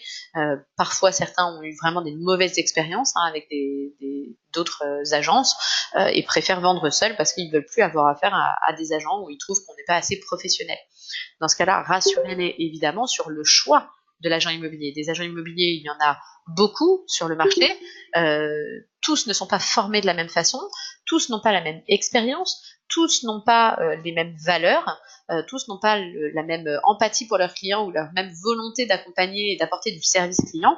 Donc ensuite, une fois que vous les avez convaincus de passer, de leur intérêt de passer par un professionnel, à vous après de leur montrer comment sélectionner le professionnel le plus le plus en adéquation avec leurs besoins et leurs attentes pour pouvoir les accompagner correctement. Ils doivent choisir leur prestataire de service. Au même titre que quand on fait des travaux en effet dans sa maison, on compare plusieurs entrepreneurs et on prend celui qui nous semble le plus sérieux, le plus professionnel, et voilà. Pour une agence immobilière, ça doit être pareil. D'accord. L'agence immobilière se sélectionne, ça peut se comparer. Ils peuvent comparer plusieurs agents immobiliers et prendre celui qui correspond le mieux à leurs attentes, celui avec qui ils ont le meilleur feeling. Voilà. Lorsqu'une personne, notamment, met en avant le fait qu'ils ne veulent pas passer par agence, donc on a en effet le fait qu'on va pouvoir, en passant par agence, évidemment, leur offrir plus de chances de vendre leurs biens et notamment de vendre au meilleur prix. Et ça va être lié également aux outils que vous allez pouvoir mettre à leur disposition. Vous allez pouvoir faire de la publicité sur des sites professionnels que eux, aujourd'hui, qui leur sont fermés, d'accord. Ça permet de toucher des acquéreurs que eux ne touchent pas aujourd'hui. Donc vous ouvrez justement des parts de marché. Ça veut dire notamment des sites réservés aux professionnels. Et je rappelle à ce titre-là que Se Loger, par exemple, qui est le site le plus performant aujourd'hui encore en France, est réservé aux professionnels de l'immobilier, par exemple. Donc vous allez pouvoir faire de la publicité sur des sites comme Se Loger qui vous permettent qui sont fermés et que vos vendeurs ne peuvent pas, auxquels ils ne peuvent pas avoir accès. Donc ce sont des acquéreurs aujourd'hui qu'ils négligent. Donc en passant, s'ils veulent diffuser sur des sites très performants comme Se Loger, ils doivent de toute façon passer par un professionnel de l'immobilier. Ensuite, mettez aussi en avant tous les avantages autres que les vendeurs ont pour passer par un professionnel de l'immobilier. Ça va être notamment le fait que vous êtes intermédiaire. Ça veut dire que les acquéreurs vont pouvoir confier plus facilement à un intermédiaire les objections lorsqu'ils visitent un bien immobilier. Vous, en tant qu'intermédiaire, vous allez être plus légitime justement pour répondre à ces objections plutôt que les vendeurs directement. C'est-à-dire qu'un acquéreur qui visite va rarement directement critiquer le bien ouvertement devant le vendeur quand il s'agit, par exemple, je sais pas, d'une décoration qu'il n'aime pas du tout ou de l'état du bien qui semble vraiment pas convenir. Voilà, donc ça c'est des objections qu'ils vont pouvoir formuler plus facilement à un agent immobilier plutôt qu'au vendeur directement. Donc ça va vous donner les bonnes cartes aussi pour pouvoir répondre à ces objections et rassurer l'acheteur dans son acquisition, voire limiter la négociation pour pouvoir maintenir le prix de vente. Ça va être également le confort que vous apportez à vos clients en organisant les visites qui demandent pas mal de temps, d'énergie. Vous allez pouvoir sélectionner les acquéreurs, organiser les visites, faire les visites, vous rendre sur place. En plus, vos acquéreurs n'ont pas forcément les mêmes disponibilités que vos clients vendeurs. Vos vendeurs, la plupart du temps, ont une vie professionnelle, ils travaillent en journée. Donc ça veut dire qu'ils n'ont pas toujours le temps pour se rendre disponibles en journée pour faire visiter le bien à leurs acquéreurs. Et du coup, s'ils ne sont pas réactifs dans leur rendez-vous pour leurs vendeurs, pour leurs acquéreurs, derrière, ils peuvent passer à côté de certains acheteurs qui vont se reporter sur d'autres annonces, d'autres visites, d'autres biens plus facilement visitables. Donc potentiellement, ils peuvent aussi perdre des acheteurs comme ça. Ils peuvent passer à côté de certains clients qui n'ont pas les mêmes disponibilités ou qui demandent plus de réactivité. Ensuite, outre les publicités sur Internet, vous avez aussi vos bases de données de clients acheteurs. Alors, je rappelle que les clients acheteurs, vous les trouvez à différents endroits, notamment Naos achète des bases de données de clients acheteurs qui sont intégrées sur votre compte Se Loger Plus. Donc vous pouvez aller chercher déjà bon nombre d'acheteurs sur votre compte Se Loger Plus. Après, vous les trouvez aussi notamment sur la pige acheteurs, notamment sur Le Bon Coin, où vous avez des demandes d'acquéreurs qui sont formulées sur Internet. Je vous montre notamment hop, ici. Vous voyez, c'est dans les demandes. Si je prends les demandes des clients acheteurs catégorie vente immobilière, je mets 30 700, allez hop, USES. Voilà. Et là, on va avoir des personnes qui recherchent des maisons à USES Centre, une villa 3 chambres avec jardin, une villa, un terrain de loisirs, voilà. D'accord. Donc là, vous avez 7 acquéreurs, en l'occurrence, sur ce code postal 30 700 qui recherchent des biens. Donc ça, vous pouvez en effet déjà aller chercher aussi des acquéreurs ici. Donc plus les acquéreurs en base de données sur votre compte Se Loger, plus les acquéreurs que vous avez enregistrés dans votre base de données, mais qui sont issus de publicités que vous avez passées pour d'autres mandats que vous auriez pu avoir à la vente. D'accord. Plus des acquéreurs, par exemple, qui viennent d'une maison que vous avez publiée, et puis ces acquéreurs, finalement, cette maison ne correspond pas. Du coup, à terme, vous les reportez sur une nouvelle annonce, et ainsi de suite. Donc, tout ça sont des acheteurs que vous avez déjà en base de données et à qui vous allez pouvoir présenter le bien en proactif. C'est-à-dire que contrairement à votre vendeur qui passe l'annonce et qui attend que le téléphone sonne, ben vous avez déjà une base de données sur laquelle vous pouvez travailler et présenter le bien pour pouvoir dynamiser le bien. Ensuite, il y a évidemment d'autres sources pour obtenir des acquéreurs. Il va y avoir notamment les flyers, les panneaux et ainsi de suite. Donc après, vous pouvez communiquer largement sur le bien aussi au niveau local, par exemple. Et puis, en tant que professionnel, vous allez aussi vérifier le profil et le financement de vos clients. C'est-à-dire que vous allez faire en sorte de leur présenter des clients qui sont sérieux, éviter de présenter des clients, évidemment, qui, le cas échéant, risquent un refus de prêt. Donc tout ça, c'est aussi une garantie, une sérénité que vous allez apporter à vos vendeurs dans le cadre de la commercialisation, mais aussi dans le cadre de la vente derrière. C'est-à-dire, il ne s'agit pas non plus de trouver un acheteur, il faut trouver un acheteur sérieux qui ne va pas se rétracter et qui aura son prêt, évidemment. Et donc, en tant que professionnel, vous allez pouvoir valider déjà ces points-là pour pouvoir leur apporter un acquéreur sérieux, solvable, qui va pouvoir vous permettre de faire aboutir la transaction à son terme. Okay. Est-ce que vous avez des questions ? Des choses que vous voulez affiner, ou peut-être vous aussi des techniques, des réponses à objections que vous formulez justement à vos prospects et qui ne seraient pas, on va dire, répertoriées là dans la formation. Est-ce que vous voulez confronter justement des techniques, des questions ? Alors, comment peut-on vérifier la solvabilité d'un client ? Alors là, l'objectif, ça va être notamment dans la découverte acquéreur. Donc vous avez sur le logiciel, dans les documents types, notamment des fiches découverte acquéreur, et on va poser notamment des questions déjà larges. Alors on reste en France, et souvent le fait d'aborder des questions financières, c'est parfois un peu délicat suivant les personnes, surtout lorsqu'on commence, on va dire, une relation commerciale avec quelqu'un. Donc lorsqu'une personne nous appelle pour visiter un bien, il apprécie que moyennement, on va dire, qu'on creuse un peu trop son financement. Ça peut paraître, on va dire, déplacé, voilà. Donc c'est pas toujours très simple. Là, dans ce cas-là, poser des questions au départ larges, c'est-à-dire très bien, est-ce que cette acquisition, donc vous parlez déjà du projet, est-ce qu'ils déménagent, est-ce qu'ils sont déjà propriétaires de leur résidence principale, si oui, est-ce qu'ils doivent revendre ce bien-là avant d'acheter, est-ce qu'ils ont déjà eu un avis de valeur de cette maison-là, c'est-à-dire est-ce qu'ils savent déjà combien ils vont pouvoir le revendre, est-ce qu'ils ont déjà vu leur banque par rapport à ce projet, donc rien que savoir s'ils ont déjà vu leur conseiller financier, s'ils ont fait des simulations, etc. Vous voyez si la personne a déjà entamé les démarches et si elle a déjà une visibilité par rapport à son budget. Après, vous pouvez très bien aussi échanger en disant par rapport à cette maison-là, et je vais prendre on va voir si ça correspond, et puis je vais prendre vos critères de recherche aussi pour voir si j'ai d'autres biens à vous proposer. Voilà. Et dans ce cas-là, vous faites une découverte, vous prenez les critères, quel est le budget que vous ne souhaitez pas dépasser. Et là, vous voyez parfois qu'ils vous ont appelé pour une maison à 250 000, alors qu'en fait, ils ont un budget de 220 plutôt.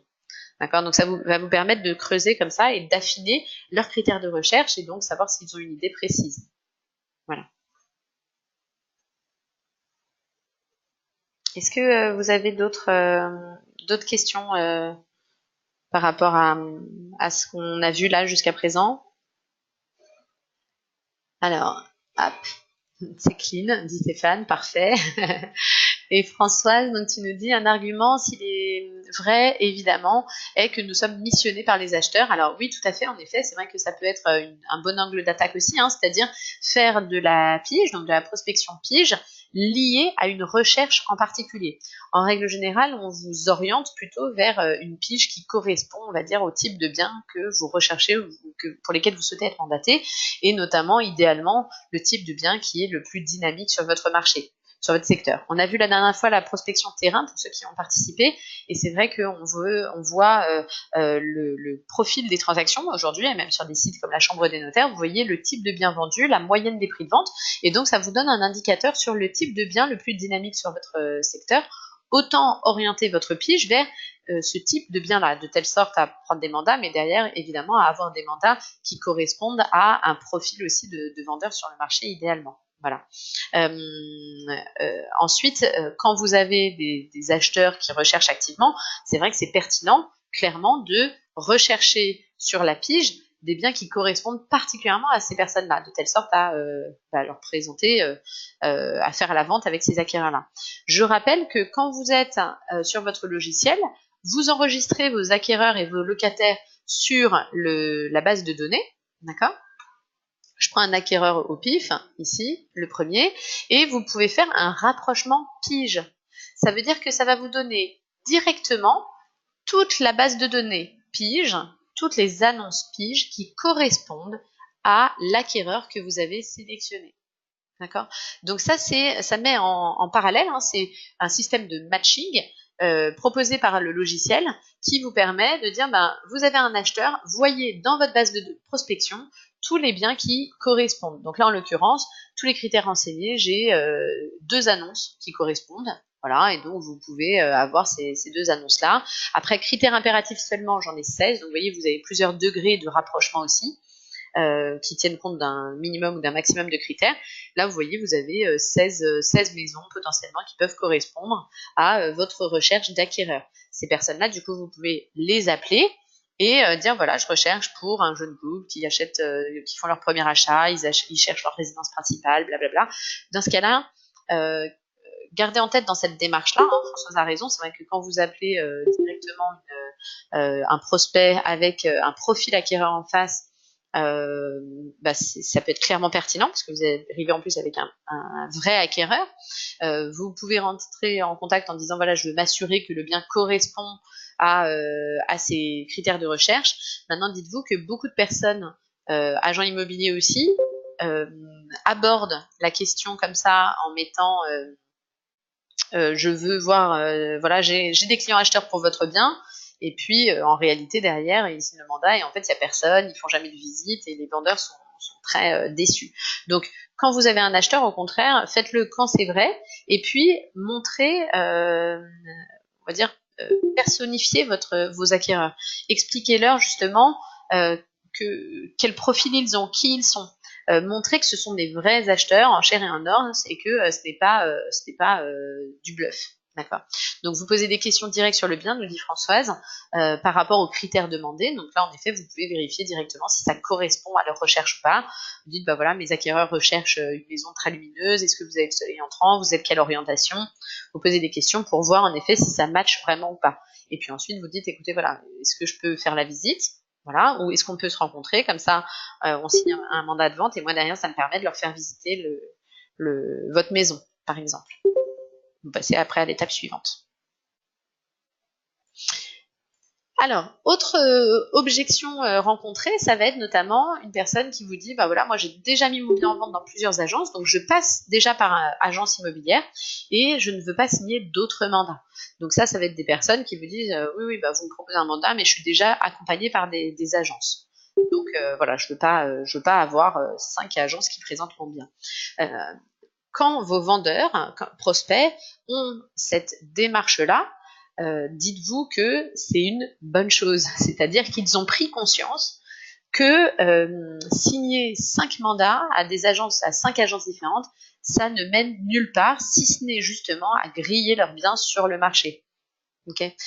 Aujourd'hui, mettre son bien en vente dans plus que 2-3 agences, ça n'a aucun sens, puisque au contraire, ça va leur porter préjudice. Pourquoi? Parce que du coup, ça veut dire que ces 5 agences vont faire de la publicité sur Internet, parfois sur les mêmes sites. Du coup, l'acheteur qui va aller sur Internet va voir la même annonce, mais présentée par 5 agences différentes, parfois à des prix différents, parfois avec des données différentes. Et du coup, ça va donner l'image d'un bien qui est difficile à vendre, d'un bien qui ne se vend pas, ou voilà, d'un bien du coup qui est négociable. L'objectif, au contraire, ça va être de donner une belle visibilité sur Internet aux biens de votre client vendeur. Donc justement, l'objectif, c'est de maîtriser cette visibilité, de maîtriser la communication sur Internet.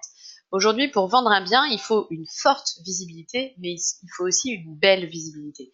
Si vous communiquez très largement, mais en communiquant une image atroce du bien, avec des mauvaises photos, avec l'image d'un bien en effet à vendre partout, tout le monde là, etc., bah forcément vous allez dégrader son image et ça va se ressentir sur le prix de vente. Donc lorsque vous êtes confronté à une objection d'un propriétaire qui vous explique qu'aujourd'hui il est déjà accompagné par un professionnel et qu'il ne veut pas d'autres professionnels qui commercialisent son bien, la démarche est bonne. D'accord? Donc confortez-les justement sur cette idée-là. Ils ont raison. Monsieur le vendeur, vous avez tout à fait raison parce que, et d'ailleurs je vous félicite parce que voilà, c'est très important au contraire que vous gardiez en tête qu'il ne faut pas signer trop de mandats de vente. Au-delà de 2-3 agences, clairement, ça peut avoir des effets néfastes pour votre commercialisation et avoir un impact direct sur le taux de négociation et sur le prix auquel vous allez vendre votre bien. Donc monsieur le vendeur, vous avez tout à fait raison de sélectionner les agences avec qui vous souhaitez travailler et de ne diffuser votre bien que par 1 ou 2 professionnels maximum. Voilà. Et aujourd'hui, quelle est l'agence qui présente votre bien? Demandez s'ils sont satisfaits de l'agence sélectionnée. Comment ils ont choisi cette agence-là? Est-ce que cette agence travaille bien? Est-ce qu'ils font des visites? Est-ce qu'ils leur font des comptes rendus de visite? Depuis combien de temps ils commercialisent le bien? Et ainsi de suite. Essayez de creuser pour voir s'ils sont satisfaits. S'ils sont satisfaits et déjà bien accompagnés par des professionnels, parfait. Je vous souhaite une belle commercialisation, monsieur le vendeur. N'hésitez pas à me rappeler, je vous envoie mes coordonnées par SMS si jamais vous avez d'autres questions, si voilà, votre vente voilà, n'aboutit pas dans les prochaines semaines ou les prochains mois. N'hésitez pas à me rappeler, moi je suis à votre disposition, ou même le cas échéant pour votre achat. Je pourrais vous présenter des biens, mais du coup, je vous souhaite une bonne commercialisation. Vos vendeurs sont déjà accompagnés par un professionnel. D'accord?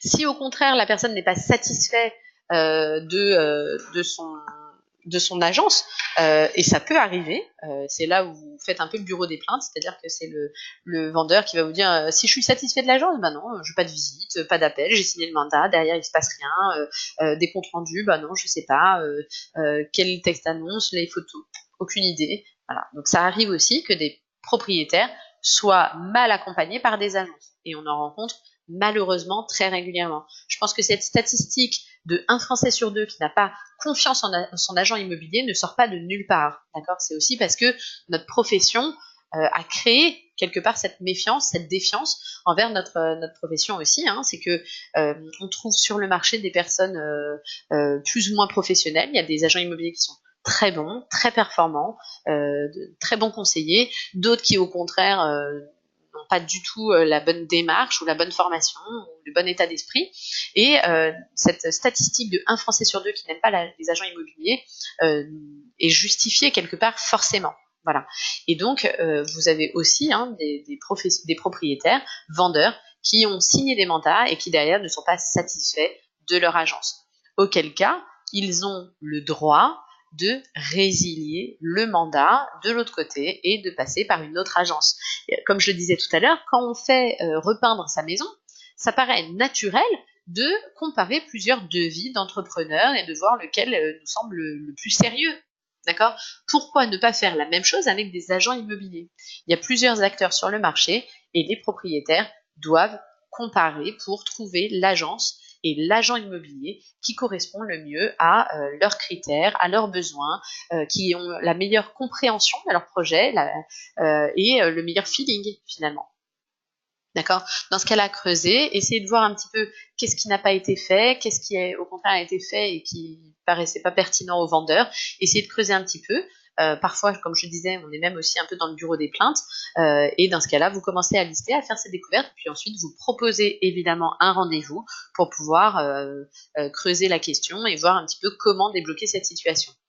Typiquement, on va être ici, on va retrouver dans cette objection-là les vendeurs dont on parlait tout à l'heure, qui ont mis leurs biens en vente au départ sur une annonce type Le Bon Coin particulier, et puis finalement ils n'ont pas trouvé, du coup ils se sont dit bon j'arrive pas par tout seul, donc ok, allez je cède, je vais signer un mandat de vente, et puis finalement un deuxième, un troisième, un quatrième, et puis finalement ils se retrouvent parfois avec 5, 6, 7, on a déjà vu des biens avec même 10 mandats de vente signés par exemple, et puis évidemment aucun agent immobilier n'est motivé de toute façon, puisque forcément ils sont 10 à être en concurrence, donc autant vous dire que derrière ils n'ont pas du tout envie de passer du temps, de l'argent pour diffuser un bien ou s'exciter sur la commercialisation d'un bien qui est en vente un peu partout. Du coup, les agents immobiliers vont être démotivés, et puis du coup, finalement, plus personne va vouloir s'occuper de la commercialisation de ce bien. En parallèle, les acheteurs voient l'annonce plusieurs fois, un peu partout, dans plein d'agences différentes. Ils le voient, le revoient, le re-revoient, mais du coup avec une mauvaise image. Ils le catégorisent comme un bien difficile à vendre et donc surtout à ne pas acheter parce qu'il doit avoir un gros défaut ou alors il doit être beaucoup trop cher. Donc c'est vraiment le bien qui ne donne pas envie, qui ne fait pas rêver et qui ne donne pas envie de s'endetter sur un tiers de sa vie, un tiers de ses revenus. Et donc, au bout d'un moment, notre vendeur, il devient désespéré, il sait plus trop quoi faire, il sait plus comment débloquer la situation. Et donc, c'est justement dans ce cadre-là aussi où on va avoir des vendeurs qui disent écoutez non c'est bon les agences moi j'ai déjà signé plein de mandats, ça n'a rien fait, il se passe rien, donc signer des mandats ça m'a pas été utile, voilà. Et donc dans ces cas-là l'objectif ça va être en effet plutôt de faire une analyse, un bilan de ce qui a été fait, donc une analyse de la commercialisation menée jusqu'à présent, des différentes étapes, et de voir qu'est-ce qui a amené notre vendeur dans cette situation d'impasse et comment essayer de le sortir de cette impasse. Voilà. Donc ça va être notamment refaire une étude sur le prix, peut-être sortir, résilier l'ensemble des mandats, enlever complètement le bien des publicités internet un certain temps pour pouvoir le faire un peu oublier et pour pouvoir ensuite justement revenir ensuite sur une commercialisation un peu plus jolie, mieux menée et ainsi de suite. D'accord. Donc tout ça c'est évidemment quelque chose que vous pouvez avancer ensuite, et c'est dans ce cadre-là, on va dire, où on se trouve parfois comme sauveur pour nos clients vendeurs, et parce qu'ils attendent en effet des vrais conseils, un vrai accompagnement et des solutions, des nouvelles solutions. Voilà. Est-ce que vous avez des questions par rapport à cette objection, sachant que une formation du coup va bientôt toucher à sa fin? Est-ce que vous avez des questions?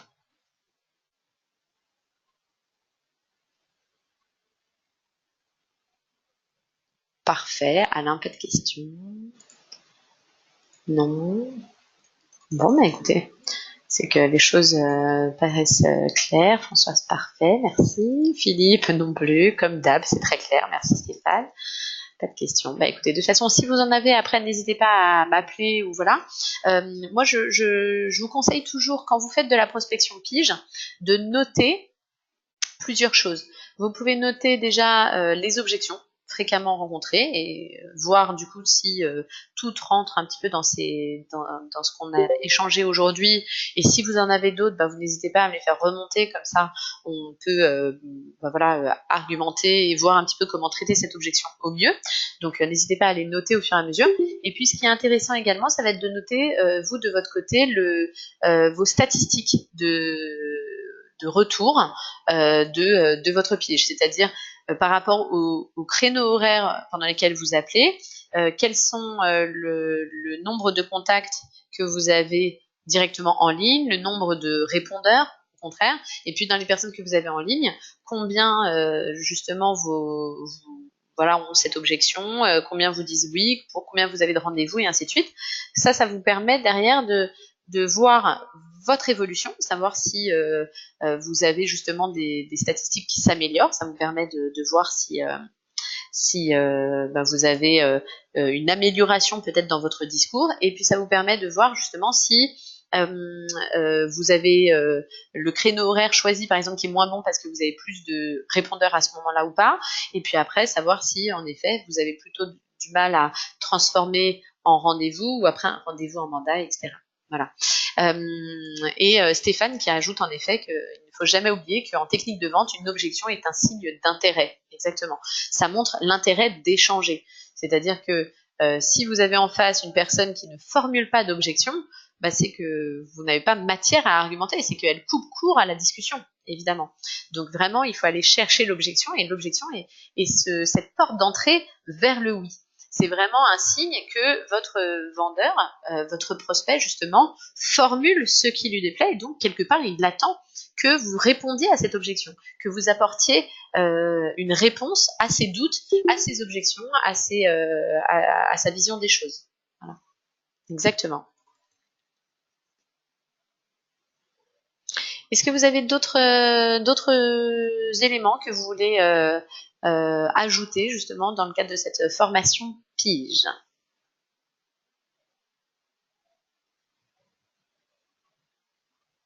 Tout va bien? Bon, bah écoutez, je suis ravie dans ce cas-là que tout soit clair. Je vous remercie beaucoup d'avoir participé à cette formation.